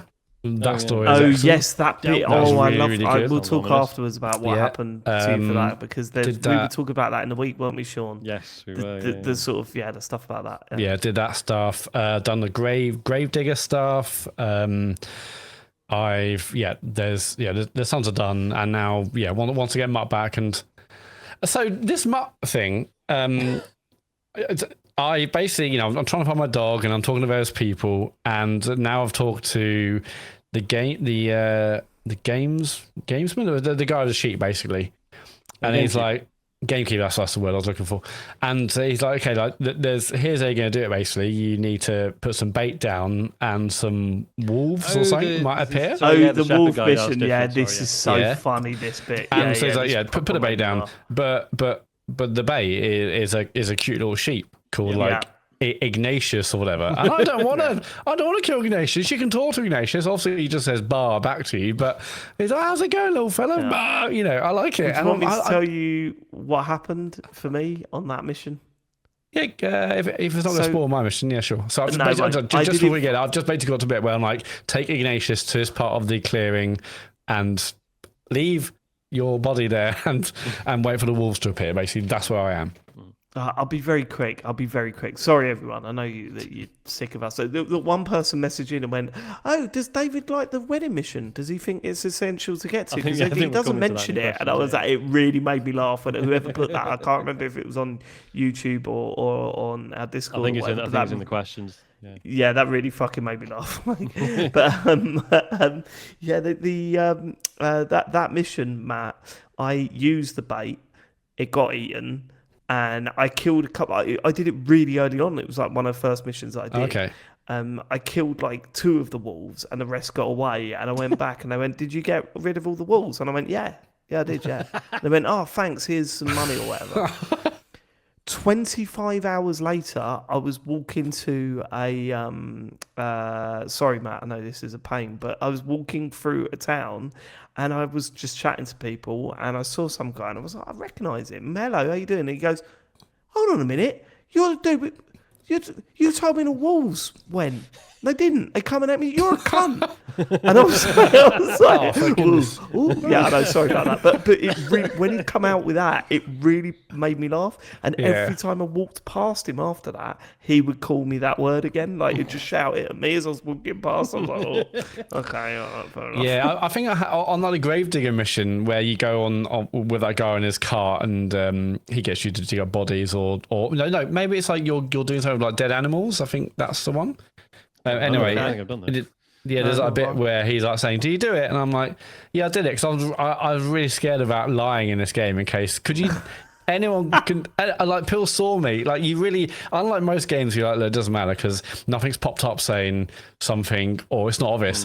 I really feel like everyone is alive, and if anyone saw you do anything, I'm like, I am not risking anything because someone's going to blab, someone's going to say. It really just feels like a real place in that regard. It's what they've done with, I don't know, the dialogue or the way the missions are engaging, and I don't know, just like it really feels like you cannot, even if I've like gone into a place to nick some food, I'm like, I'm scared. I'll take like 3 spoonfuls and I'm out of here because the other day I just, I'm always worried about being hungry, and I went downstairs in this place and nicked some soup, and I went up in the same like building into like the loft area to try and see what else I can nick, and I heard someone downstairs saying, "Hang on, some of the food's gone missing," and I'm like, "Fuck, I'm in the loft." That's so funny. And I jumped out of a window. I think it might have been like the bathhouse.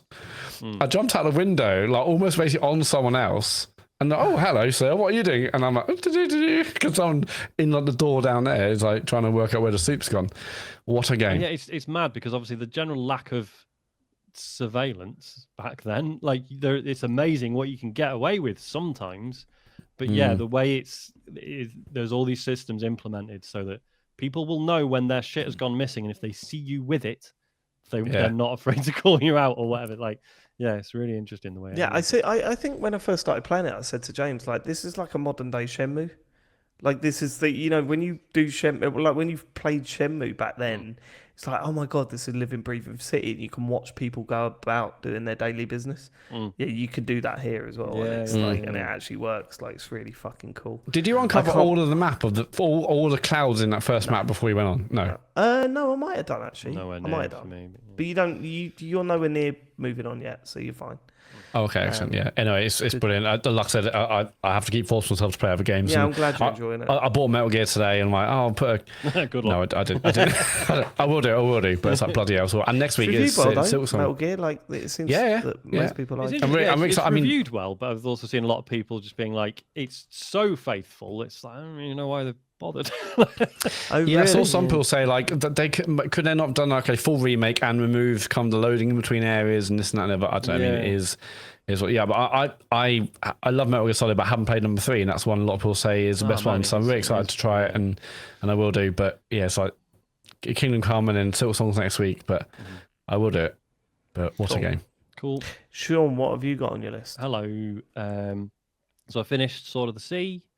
Yeah, the very final bit was fine, but I really liked the sort of the last few sections of it. Thought it was absolutely beautiful. Yeah, really, really glad I played it. So do you prefer that over hurdling? Oh god, yeah. Oh, the hurdling was a better game. I thought Sword of the Sea was a bit. disagree. I mean, I haven't played all the hurdling, but what I saw, it feels like nothing really moves up, nothing changes from there. But Sword of the Sea is just a great experience. Oh, I think. It is a What great is that? experience. What is that? Is that you? Is there little deals going on between you and? No, that's what I sweet, said you like last Sword week. of the Sea, you know. That's what I said last week. All right. Matt, say It something. just didn't need to say be said. something It bad felt about a bit hurdling. awkward that you brought it up. Did Twist it? the knife for Did me. it? Interesting. Interesting. I'm assuming we've not had much feedback on those games. No, none, weirdly. I mean, I've seen people in the Discord in terms of Sword of the Sea. There's people on either side. Some are like, no, don't get it, it's boring. Some absolutely adore it. I've seen a few people who don't like hurdling either. Yeah, I've seen loads of people that do like it and say it's actually better. So So I've seen all I've not that. seen those. Oh, really? people, No, they so- didn't come through to the Seen them all. feedback form. Where'd they come I through? mean, it to, did David? all right for me on the Fantasy Critic, so I suppose some people must text have... Oh, message. SMS. MMS. Oh, They sent an got an MMS message about how. Oh, on wow. Signal. Well, WAP is just the internet. yeah, it's that's not a changed, hasn't message. it? The meaning of that's changed. Yeah, it has actually as well. Internet Explorer.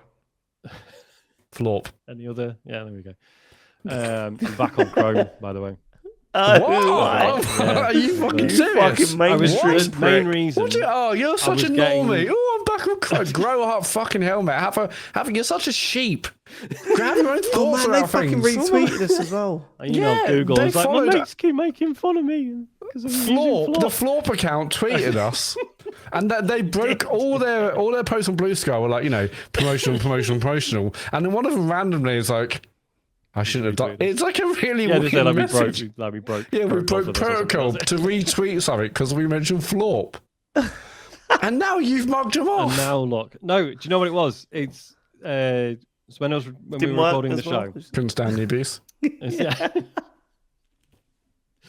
It was so when we were using Video Ninja, it was sometimes when we were on the call, I was getting this issue where it was as if the audio in one ear was delayed by like milliseconds compared to the other one, and it sounded like you. I don't know. It was just fucking me up, and it just for whatever reason it seemed to be only a Florp thing. So I'm back on Chrome. It's a Florp thing. It's Audio. a It's a Florp That was thing. We the need everyone to tagline, do yeah. marketing, guys. Yeah. Me and Matt will do it together. Bizarre. I'm the ideas guy. And, anyway, I was listening to an old episode of Cranky Gamers UK, which I do Oh, yeah. occasionally, just to listen to Toz again. And he said the other day, he went, I really like that album. I put it on Tidal. It just really Yes, made me giggle. Because I remember how adamant he was that it was like lossless. So Tidal was the way to go. it's funny. I was having this conversation with a friend of the show, Chris Span, because he's recently converted to Cobos as well. Jesus Christ, it's happening everywhere. Did you give him an affiliate link? Yeah, I was going to say, you must got I never referrals. checked. I should have looked. I don't know got if that's a thing. Q-Buzz coins for that. Missing out on it. Yeah. I know 50 sign-ups and Cobalt. I have enough to buy one song or something. Cobuzz. Code Bunts is great. Yeah, so I was saying because when he joined, I was like, "Oh, is your mind being blown by the lossless?" Because I can't really, I don't know, doesn't really bother me. No, I'm. But he was I'm saying like sort of his wife was like, "Oh no, this sounds like everything just sounds better." But I think, but like Chris pointed out, it's probably an issue of me not really listening to things that benefit all that much. Yeah, Like, and also you're listening to them through Soundpiece. Close I Quarter love the Pros. fact that you still can't just let it go as a gag. You cannot. You have to correct me. Because I've moved on to an equally embarrassing thing. It's the anyway. I've been playing Video game. The demo demo of Mina the Hollower. So this is from Yacht Club Games, makers of Shovel Knight and various spin-offs. And this has been a long time coming, I think. And I didn't really like. Obviously, I'd seen bits of footage from trailers and stuff, but I wasn't sure how this was going to pan out because Shovel Knight was like a side-on 2D platformer.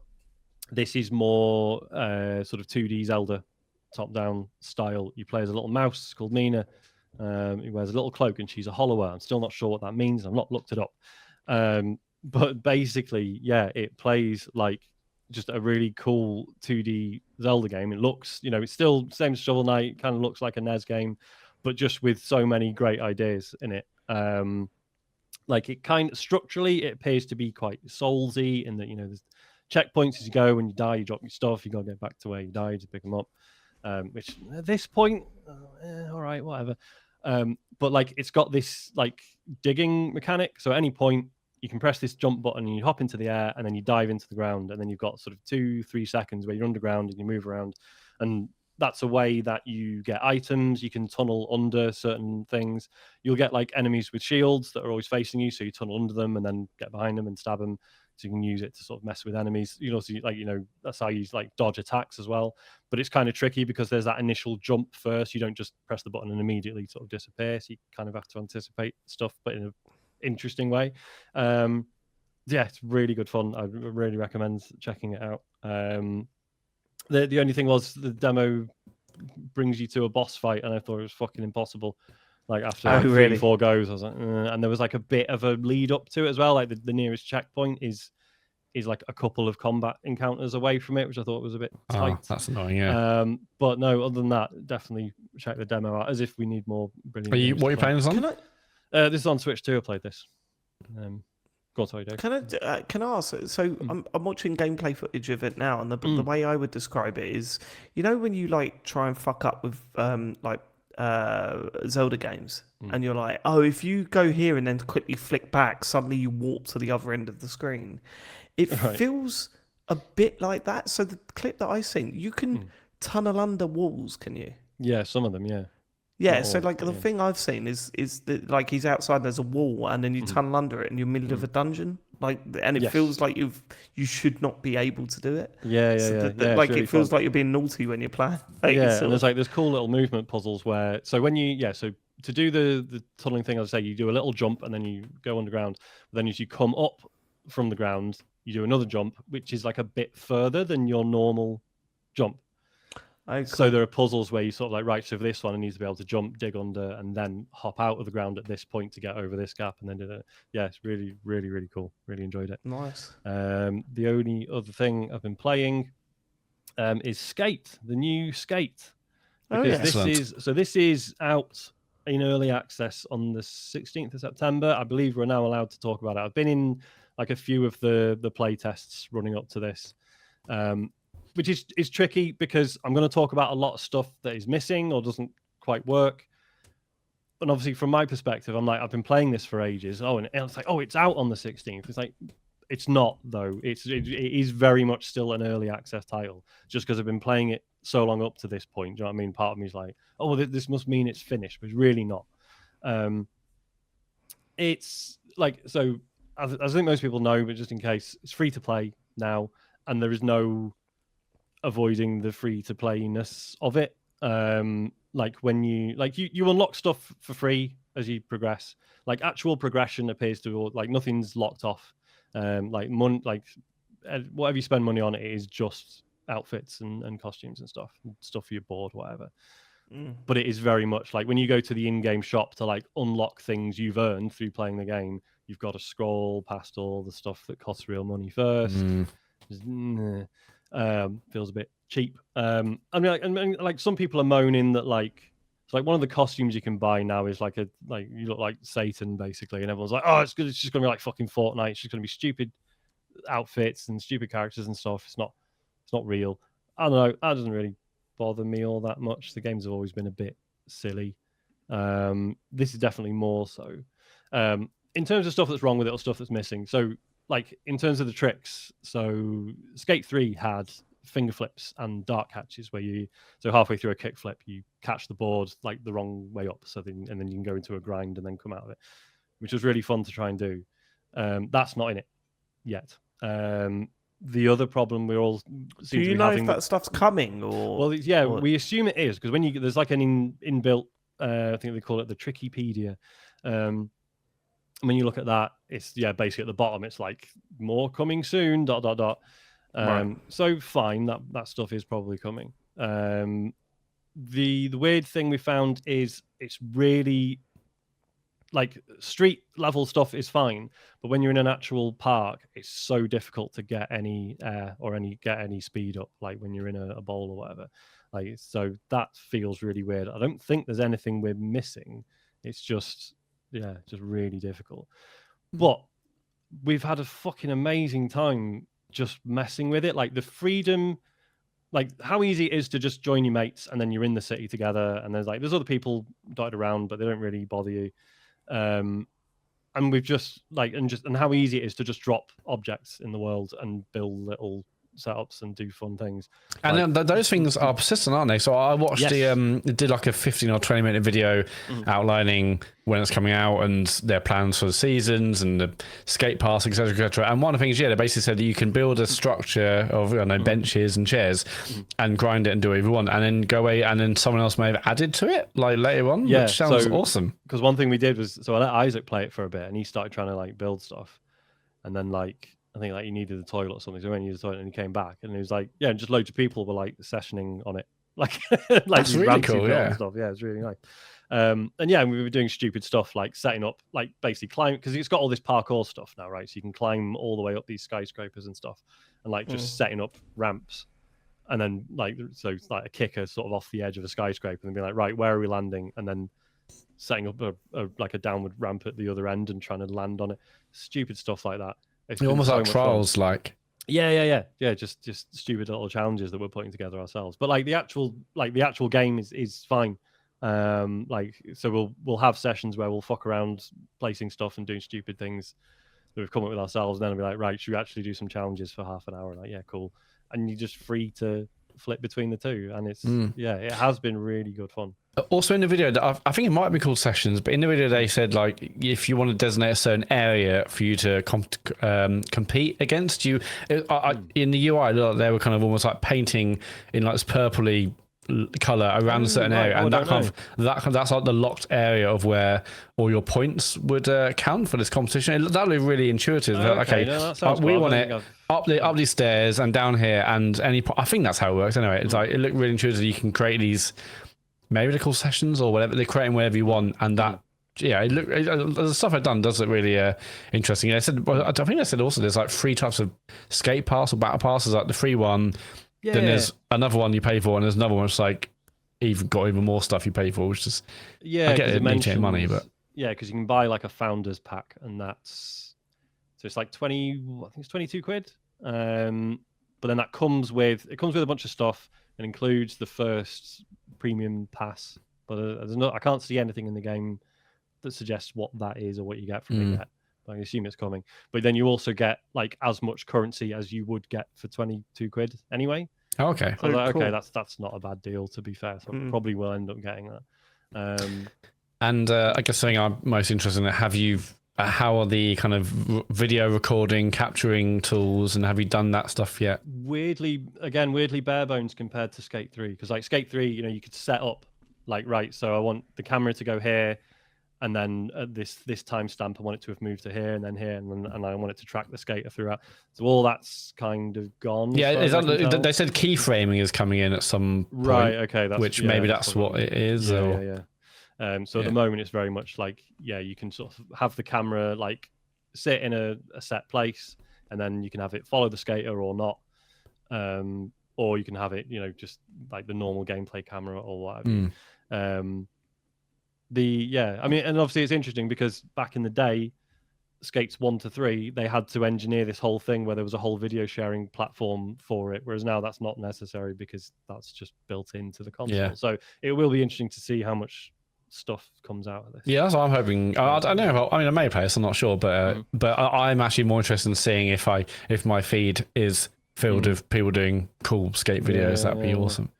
So yeah, it is super promising. As I say, there's some stuff missing. Some people don't like the general tone of it. I have turned off like all the dialogue because it's not even especially annoying. I just do not care. Like there's this whole plot that's like, oh, this corporation like owned the town. There's a story. And then they got involved in crypto and it all went south. But because that's what's kind of funny. That's weird. It's like, because obviously, there's like weird this thing little to go for. Well, this is it. And it all feels like oh, they came up with this like 5 years ago because there's like a dig at crypto, but then your constant companion who's commentating on everything you do throughout is an AI. So so it's like if they were going for like, hey, let's be cynical about tech fads, probably wouldn't have gone with the AI companion. I don't know. Yeah. And it's like, oh, all the skaters have taken on, like they're like they are the local government now. So you'd be like, hi, I'm Skizzy and I'm the local councillor for this area. And it's like, okay, whatever. That's classic Skizzy. Another letdown. Has this mechanic where you grab songs as you're out and about. So say you're at a skate park and there's music playing from a back of a van or something, and they'll have this little sort of pulsing icon. It's like, oh, you can go and you can grab the song. Which again feels like they only just heard of Shazam and were like, oh, let's put that in the game. And initially I was like, oh, that's quite cool because you sort of, the song is sort of diegetic, it's like in the world, but then by grabbing it then like raises the volume and it's like, oh, you are really listening to this song now because you've grabbed it. And I thought, oh, is this like how you add songs to your library, right? Because that's quite cool, like having to go around the world and be like, oh, I like that, I want to add it to my playlist or whatever. No, it doesn't. It's everything's in your playlist to begin with, and so it doesn't really achieve anything. So I thought that was strange. Even the songs you're grabbing, they were already part of the playlist. Yeah, so you could have listened to them whenever. So it's like, oh right, you kind of almost come up with a really interesting system, and then I don't know, weird. So yeah, it's got some way to go, but if you were a fan, but it's good that it's promising, right? Because it must be so easy to fuck this up. Yes, like especially as a skate fan, you must be. Yeah, I didn't hold much hope for this at all. Really, it's like a much loved game that people have been clamoring for. Oh, it's finally coming back. I'm like, oh my god, is this? But if it's actually good and you're a fan of it, then that's great. Well, how many players, multiplayer is it the maximum? Like as a group, like 4? I don't know. We've had. We had groups of I think we've had groups of 4. Okay. I think that might be the maximum. Again, there's another there's no voice chat in the game, so it doesn't matter because you'll join a party with your friends. But again, just like, oh right, okay. They said that's coming later, which exactly. I was like, okay, but huge plans, guys. We're going to add tricks, and chatting and skateboards. Is it still associated with EA? Yeah, big time. Still own it. Okay. I mean, again, and the free-to-play stuff, you just sort of think, well, look, if this is the Faustian pact they had to make to convince EA to let them make it, then whatever. Can't bring myself to be upset about it. If the game's good, that's the main thing. And if you're the bones liking of it are still there, so and that's it. Cool. All right. Well, the only other game I've got to talk about is Helldivers 2. I don't want to spend too long on it because we've spoken about it a lot in the past. I'm so glad that it's come out for Xbox because me and my friends now get to play it and we have so much fun. That game is it's really funny because obviously it's changed a lot since it first came out. So now I don't remember the original game doing this, but it rolls out the difficulty settings rather than gives you them all up front, which I think is a mistake because easy is way too easy. And the first time we were like, Jay's got it. Come on, Jay, you're going to play it for the first time ever. Oh, this is so great. And, it's only given us easy. All right, well, let's play that. And he was like, shit. Yeah. This is part of the fun of that game is pushing just a bit beyond your limit, right? We got to the point where we called in the extraction ship and not a single enemy showed up. And I was like, that is not the first time.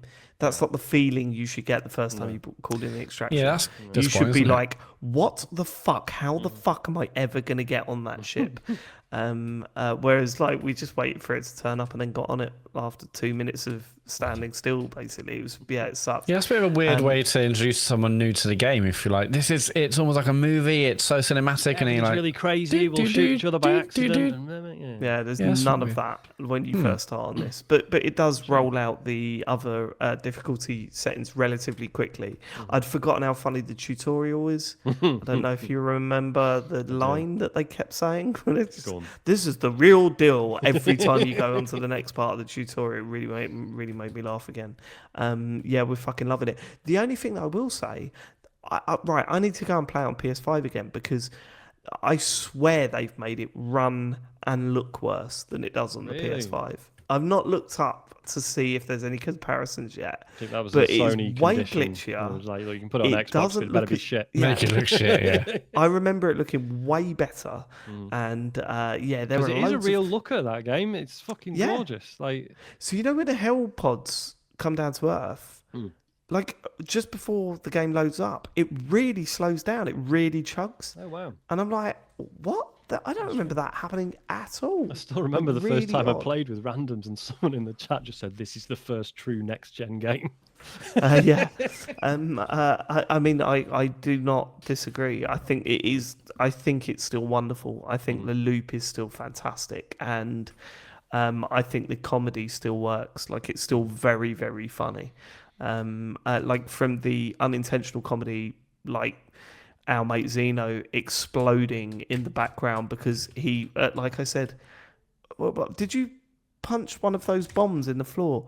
Oh, that's what it was. And it really made us laugh, you know. To the intentional comedy with some of the, you know, the things that the characters say and all of that sort of stuff. I think it's a wonderful game, and I'm so glad more people get to play it because I think it's up there with the best of them. I'm so glad to be playing Helldivers 2 again. And I think not very helpful when there are so many new great games coming out, admittedly, but holy shit, it's still really good fun. And I think you've already said, but you had to start again, did you? There was no cross progression. No cross progression, and we'd thought about doing cross play. So that it supports crossplay, so I could play with my mates and have all my shit again. But at the same time, when randoms join, we'd have to talk to them. Right. Whereas, when you're in a party chat, you don't have to. Yeah, you can't have maybe you can. There is a way of doing that. I just use Discord. Yeah, your Discord's the other option. No, maybe there's an in-game way of doing it. I've not looked into it, to be honest with you. Maybe you could set up a private party in-game, but it's never as good as just linking up on the party chat. And it's still brilliant. Like, I've had it several times this week where the others have got on there earlier than I have. And I joined the party and go, "You all right? How's it going?" And join their game, and they're battling something, and then you just see me shoot down from a hell pod like into the middle of the battle again. It's fucking great game, absolutely brilliant. If you've got an Xbox and you haven't played it, and you've got a group of friends to play with, can't recommend it enough. I think it's wonderful, really, really good game. And if you are struggling for people to play it with, lots of nice people on our Discord getting back into it. I mean, I think a few of them never left, but that's been sort of reinvigorated. So I will say this though, and a little Chet update on the podcast. For whatever reason, he's refusing to buy it. Like he's absolutely refusing to buy it. But what's he playing instead? Instead, he bought Mind's Eye, and he's playing that at the moment. All right. I can't. The wildest person I know. Hold on, Chet Roivas, legend. That's what we've been playing this week. Let's do some questions. If you want to send us a question, go to tcgs.co using Florp. Cuthbert Cringeworthy says, Lumines Arise, lads. It's got a demo, and it's the addiction of Lumines with the visuals and mechanics of Tetris Effect. Oof, it's good. Played for a little set and really wanted to continue, but it's not out yet. What's the game this year that's got you most hyped for launch? We have some slappy bangers coming. Slappy bangers? I've never heard that. I like that. That's another episode. Slappy bangers coming up. There's a lot of noise and nonsense too. What's the game, indie or AAA, that's got your sausages sizzling? Keep up the great pod, and here's the TCGS Gamescom 26. Yes, mate. There's too many. There are too many. Lumines is one. I'm not touching the demo because I'm so excited for Lumines Arise that I want to experience it all at once. Like, I don't want a taste of it. I know I'm going to buy it. And everyone's been going, oh, you should play it. No, the demo's really fucking good. And I'm like, I'm sure it is. But I want to buy the game and sit down and fucking just get stuck into it rather than having a little taste. I did play the demo, but it was like 10 minutes. I was like, yes, this is everything I expected and want. Thanks. I'll wait. I cannot wait for that. Cannot wait for it. But then there's also is Hades 2 launching this year? They have. They've said they've done the last major patch before 1.0, whatever that. Right. Okay. So it's probably get announced at this Nintendo Direct thing. Then, right? We'll probably get a date then. That would be big. Holy shit! Like that, I'm so up for that. I cannot wait for Hades again. Oh my god, there are too many games, and it actually scares me. Too many games. Too many games. I mean, my answer is the obvious one. It's Silk Song. There's just a big part of my brain that's just like, well, Silk Song's coming out soon, so why do anything? Why get invested in anything else? What if it gets like Freeze and Twos? It might. Oh, I can't see it. I mean, obviously, yeah. Unbelievable. The weight of the expectation for it is mad. I'm trying to be level-headed about it. Like, if it's as good as the original, I'll be thrilled. I think it will be. But there is part of me that just thinks it'd be really fun if it goes like 2s and 3s and go, no, it's broken. It doesn't even work. In fact, actually, it's really racist. Success went to their heads, and it's Did the first one get like 8s and 9s or 9s and 10s?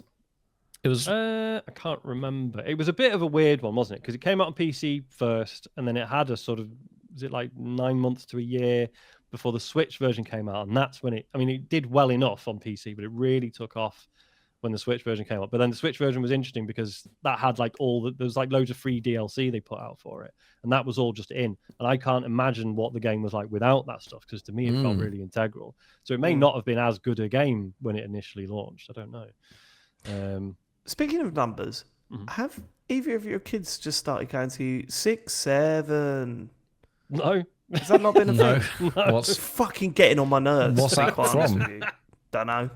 I don't know. Both of them. I was speaking to another parent and said, "Yeah, my kid's doing that, and I don't know why, and it's really pissing me off." But my kids keep coming up and going, "Dad, 6, 7," and walking out the room, and I'm like, I want to fucking just go back to school now.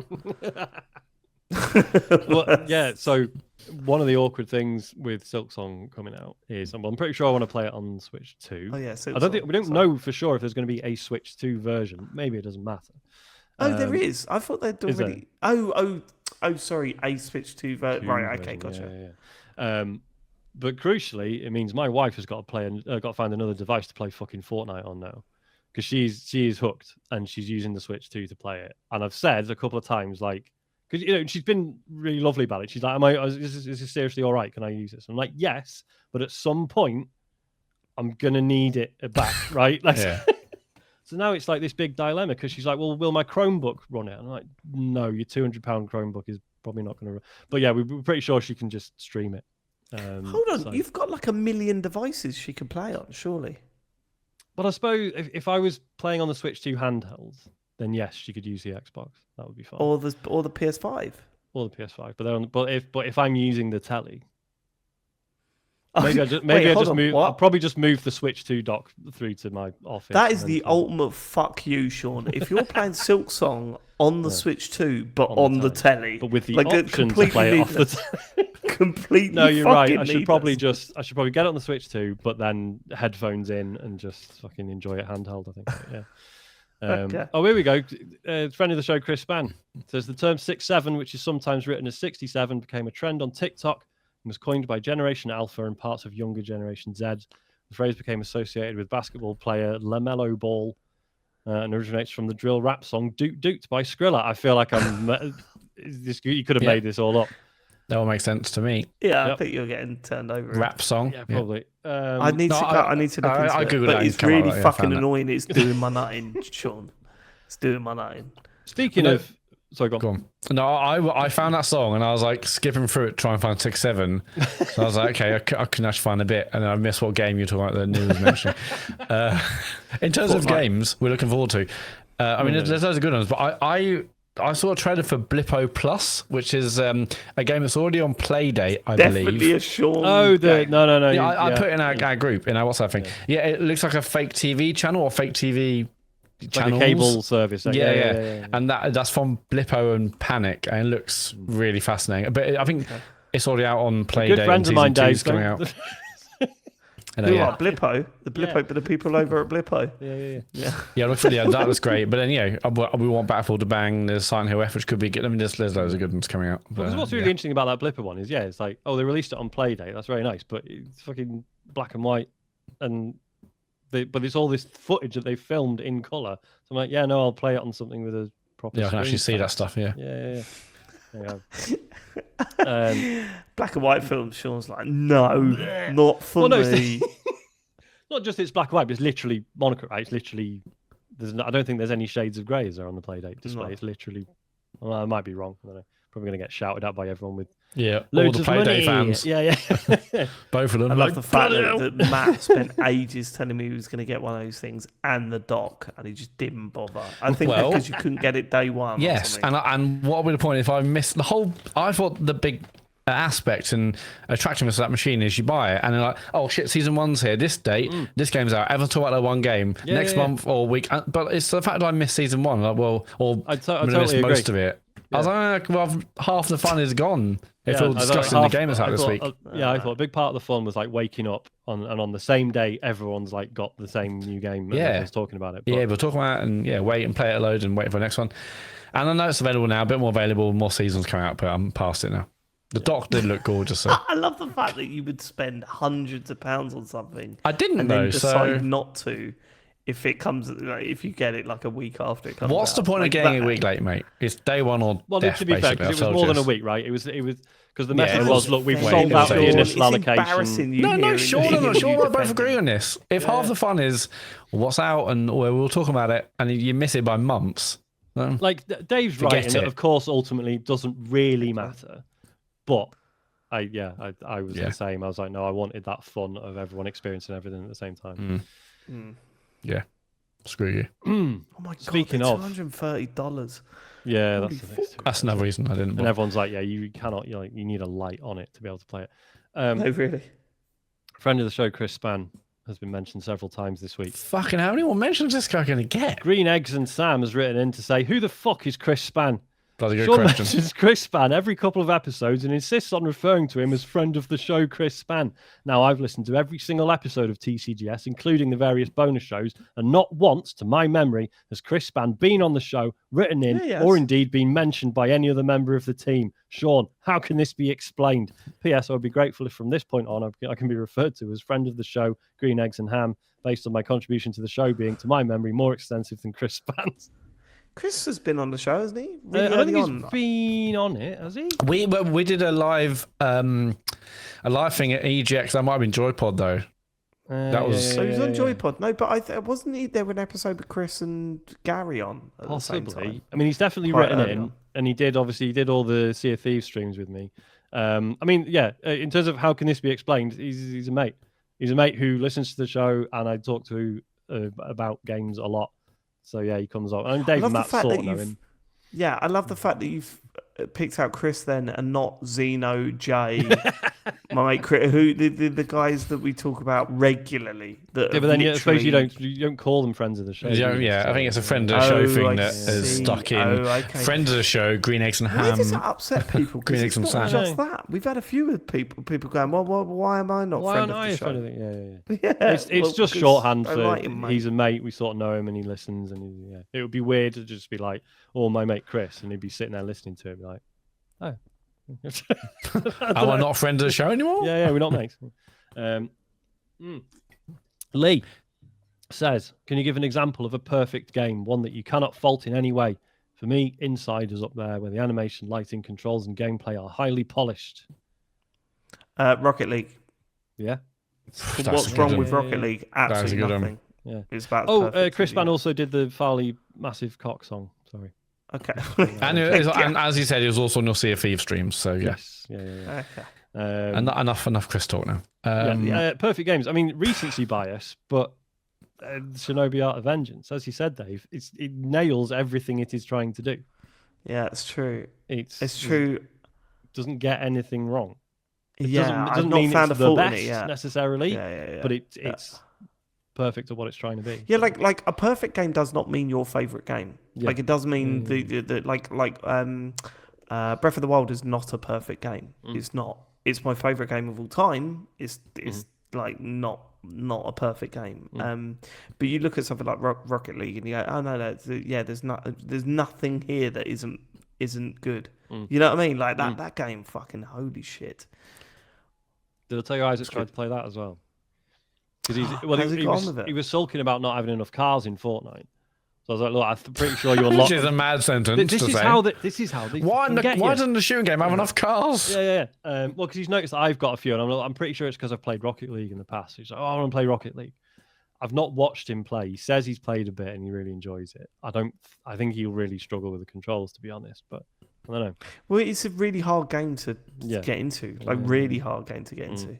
And then when some of Harry's friends says they're grandmasters, I'm like, no, you're not, you little fucking liar.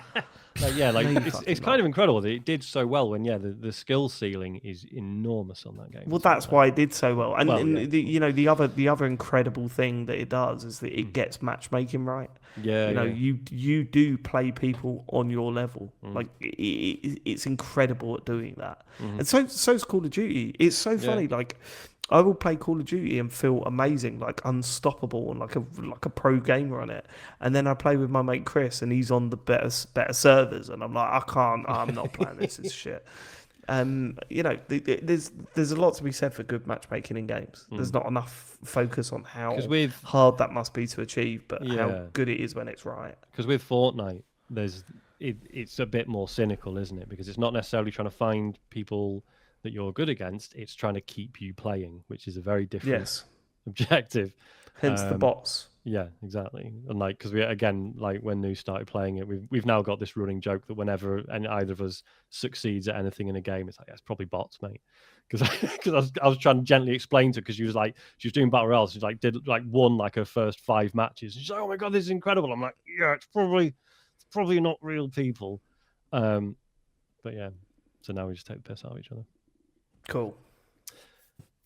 Crazy Cat Clara says a situation has occurred. You've been ill. You go to the doctors for treatment. They have an experimental cure from 2 companies testing to cure the illness, but they have really bad side effects. If you don't take one of the 2 pills, you will die. Okay. Red pill, you sweat vinegar. You absolutely stink of vinegar. No one can stand to be near you because you reek so much. Okay. Blue pill, your saliva tastes of vinegar. That is all you can taste from now on. Anything you eat just tastes of vinegar. Which pill are you taking? Oh, bloody good question. Red pill, probably. Really? I was thinking blue. Yeah, blue. I mean, so red pill, no one can stand near you. So what's that like? Can't hang out with my mates ever again. No one's going to want to hang out with me ever. I'm not terribly against that idea. No. Still remotely. That's where everything's going. But the saliva tasting vinegar, that could be an issue. Just eat chips. It's fine. I was thinking more romantic situations, sure. You never get hiccups again. Does vinegar? Is that supposedly a hiccup cure? I suffer with hiccups chronically. I really suffer. You're downing Sarsens. It's just like late in the evening after a booze or whatever, I will hiccup, and they're violent and they last for ages. And I will hiccup. That's okay. Yeah, no, it is. It's just the way you said. I've never heard anyone say hiccup in that way before. What, hiccup? I really hiccup. Oh, I don't have a pop at me. I'm just being. I'm just having a chat with my friends. Having friend of the show, Joe Scrabbles. I don't think this is breaking any confidence. He gets really bad hiccups. Like, as in, if he gets hiccups midway through a night out or whatever, he's like, I may as well go home. Like, because they go for hours apparently. Yeah. Joe, if you're listening, there's a list of things you can do.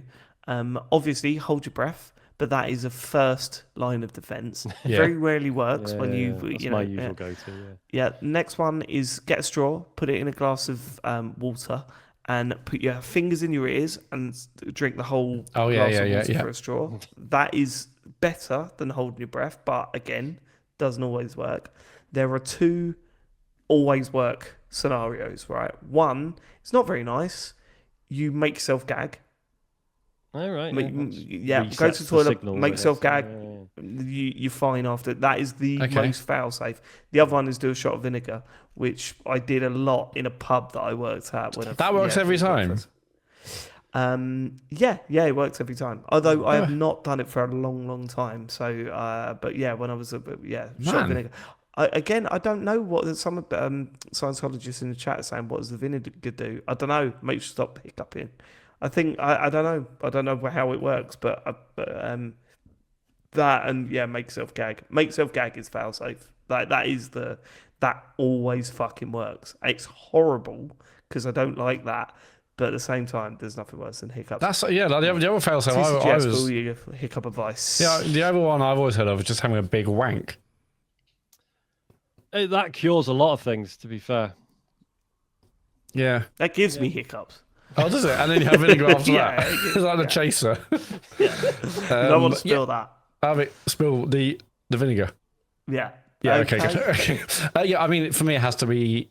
I guess it has to be blue pill. Even though saliva testing vinegar, that's going to be an issue, Yeah, but I'm done with meeting people. Like, I don't really need to meet anyone anymore. That's the thing. What about being around your wife? No one wants to be around you, David. If you're like the Millwall game, people are like, she fuck doesn't this want guy. to be around me anyway, Sean. Okay, this is just another list just of formalising things it. David, look, the message. No one can stand to be near you. So when you go to a Millwall game, people are like, I'm not saying this to him. It'd be like a nightmare. Like, not doing that. I'd rather just don't taste sit next to me then. I've got all this space, baby.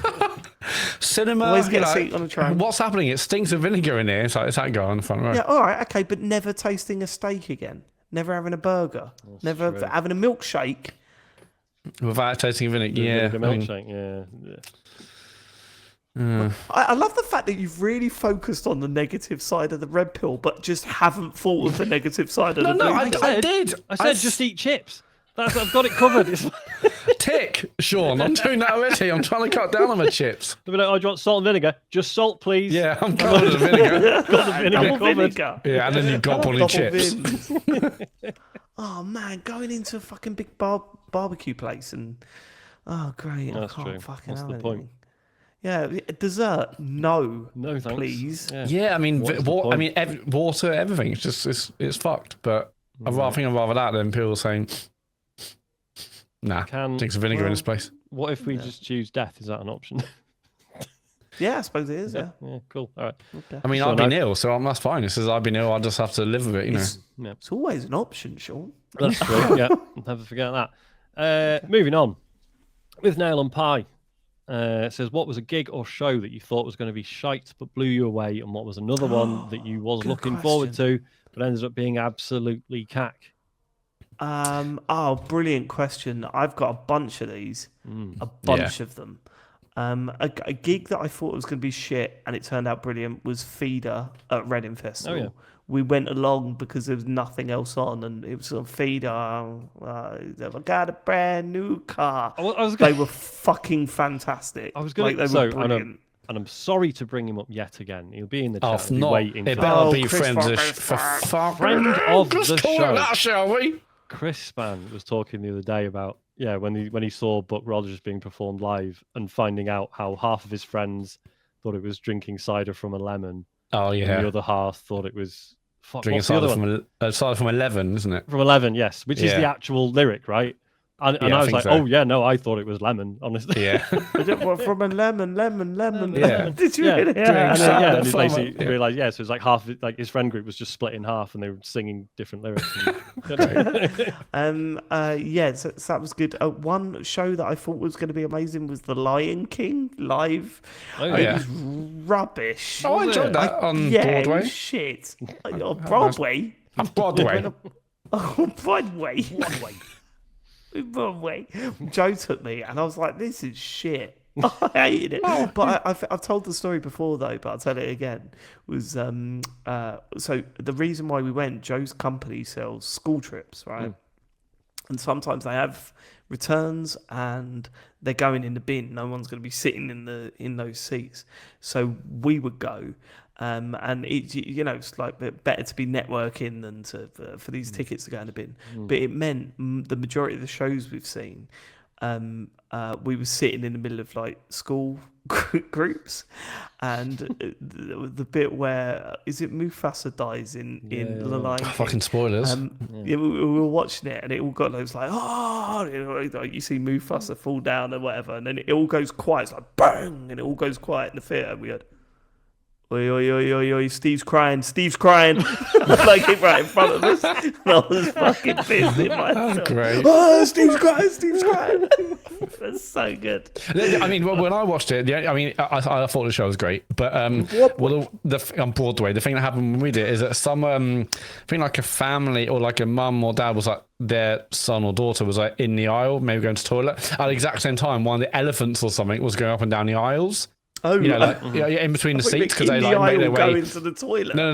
They kind of the people dressed up as the animals make their way to and from the stage at various points, or maybe just at the start. And like, this kid was in the aisle just about to go to the toilet, and it's like, oh, you're blocking the elephants, basically. But no, I thought it was a great show. Oh, also, I didn't think it was going to be good. So this doesn't really work, but I didn't think this was going to be good. But fuck me, Only Fools and Horses, the musical, was dreadful. like not even like I was at least hoping it would make sense. The thing is, right? There's oh my god, I've got so many of these. Sorry, can I just rattle these off quickly? Yeah. Right. So Only Fools and Horses, absolutely dreadful. What was weird is that through the whole of the first half, they kept talking about Grandad being ill. And I said to Joe at the interval, oh, mate, like they're really building up to Grandad dying, and I find it really awkward how obvious they're making it. He doesn't, nothing happens. And I was like, well, what was all that shit about? Grandad, have you got a cough? Yeah, I'm not feeling too well at the moment. Not referenced again for the whole of the thing. The Peter Kay live at the O2 a couple of years ago when he just come out and sung The Red Car and the Blue Car Had a Race. And I was like, what the fuck is going on here? How is this happening? And the finale of that, holy shit, absolutely dreadful.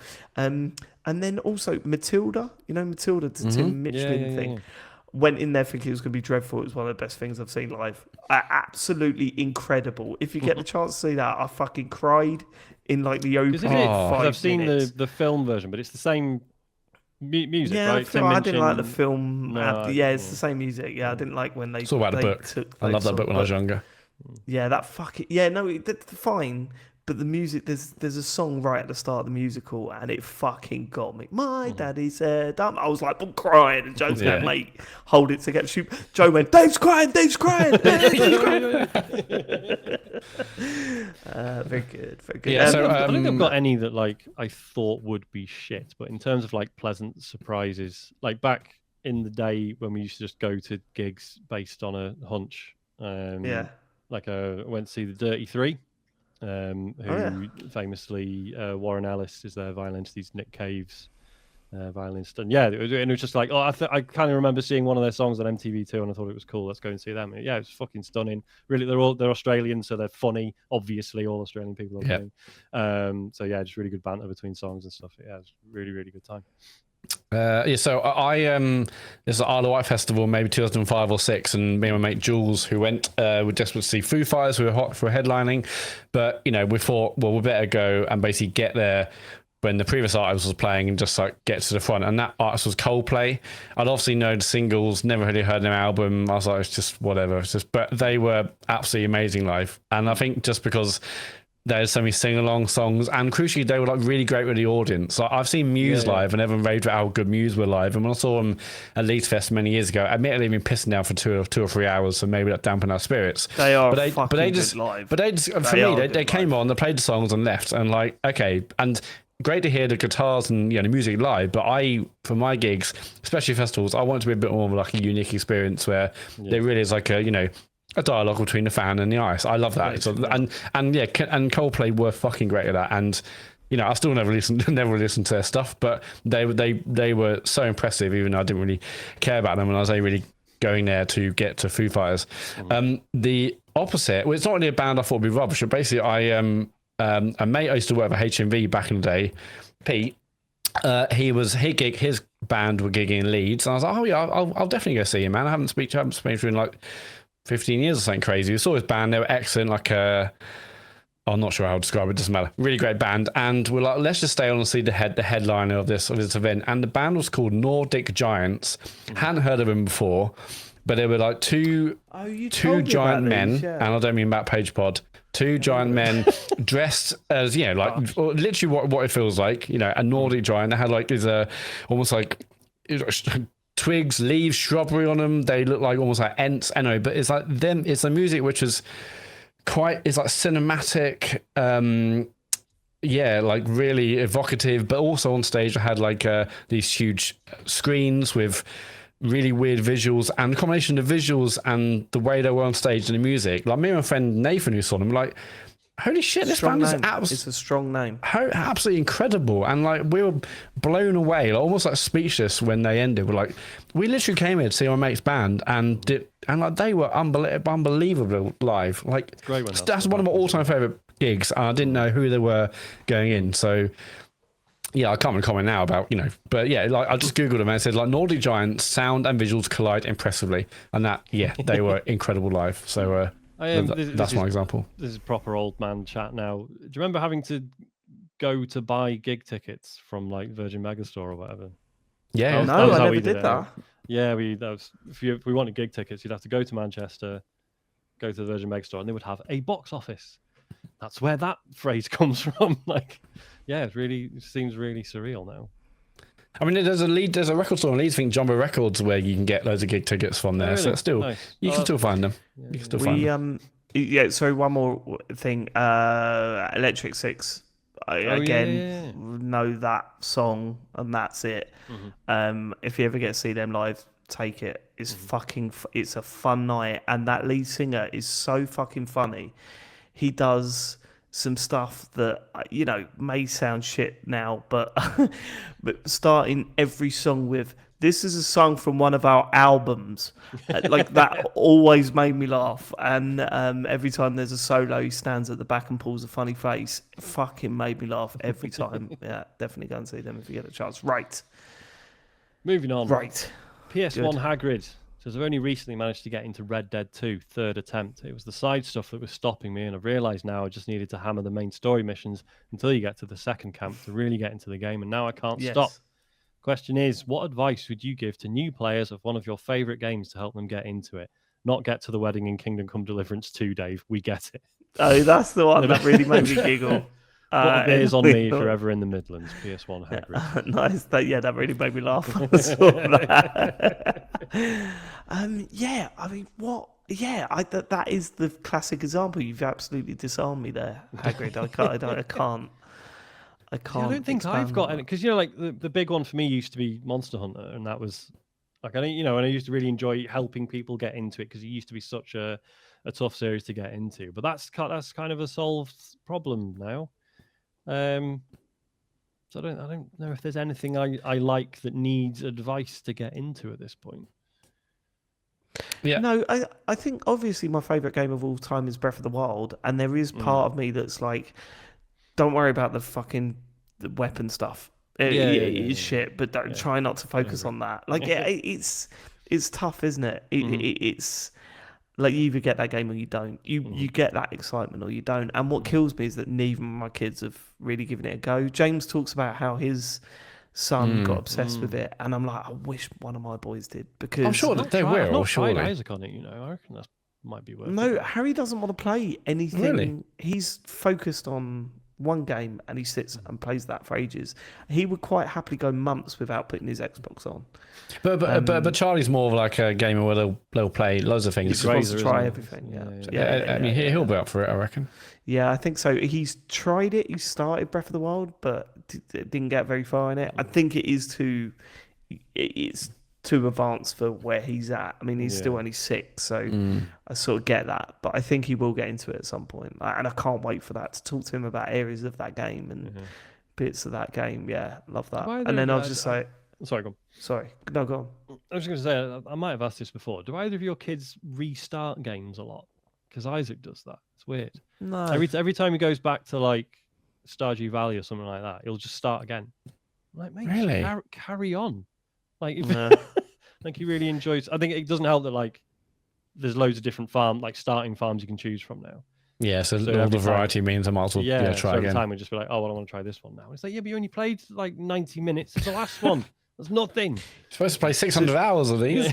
So the difference is Charlie's restarted Astrobot like 5 or 6 times, Right. but that's because he plays through it and completes it and then Yeah, starts yeah, it yeah. again, rather than like he did, but not like halfway through. Mm. Matt? Last question comes from Niall. He says, hey, fellas, as you're recording on a Sunday rather than the usual Monday, I thought it'd be good to get some insight on what you typically sport on the day of rest.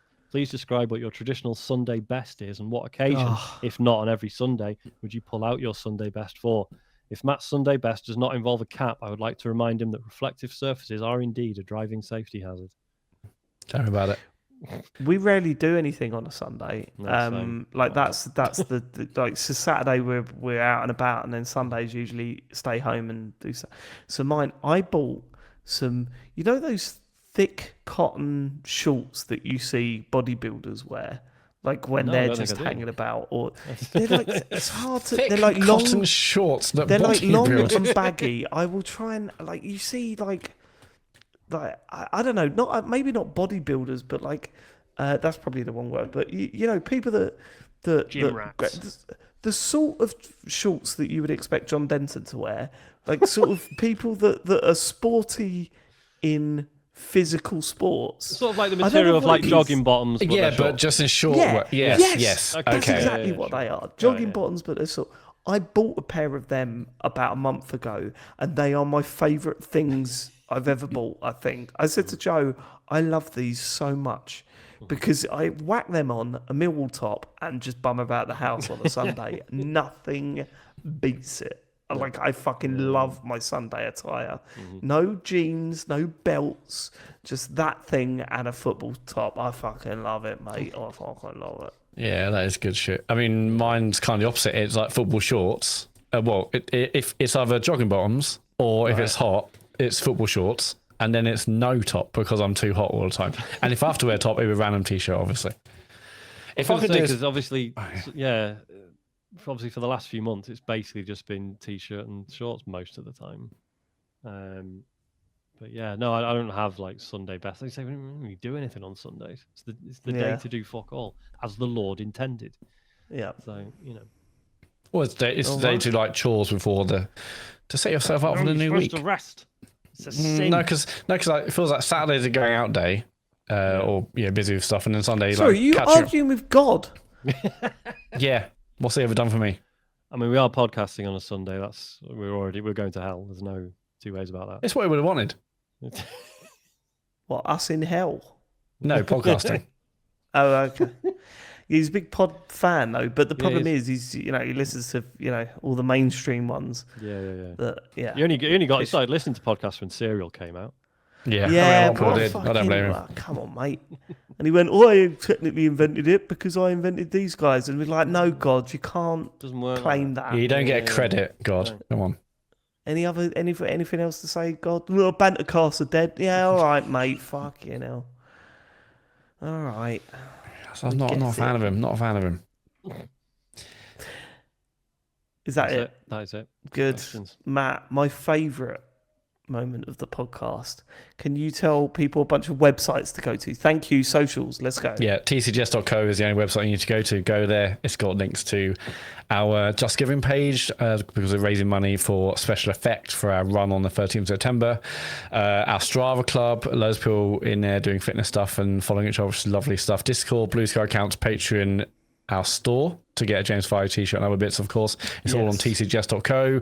We stream this live on Twitch every Monday night. Well, it's Sunday now, but it's mostly Monday nights from quarter to nine on a Monday night UK time. No, I'm just trying to add a bit of extra flair, a bit of extra spice into this now. And you can watch us live on Twitch and all the other bits on the website. Goodbye. Thank you so much for living it. We will be back next week with some James Farley. No fucking way. He's back. All into the mix. That is crazy. It's been so long. Yeah, I know. Special guest James Farley back on the pod. We will catch you next week. We hope you have a lovely week. Take it easy. Goodbye, everybody. Bye-bye. Goodbye.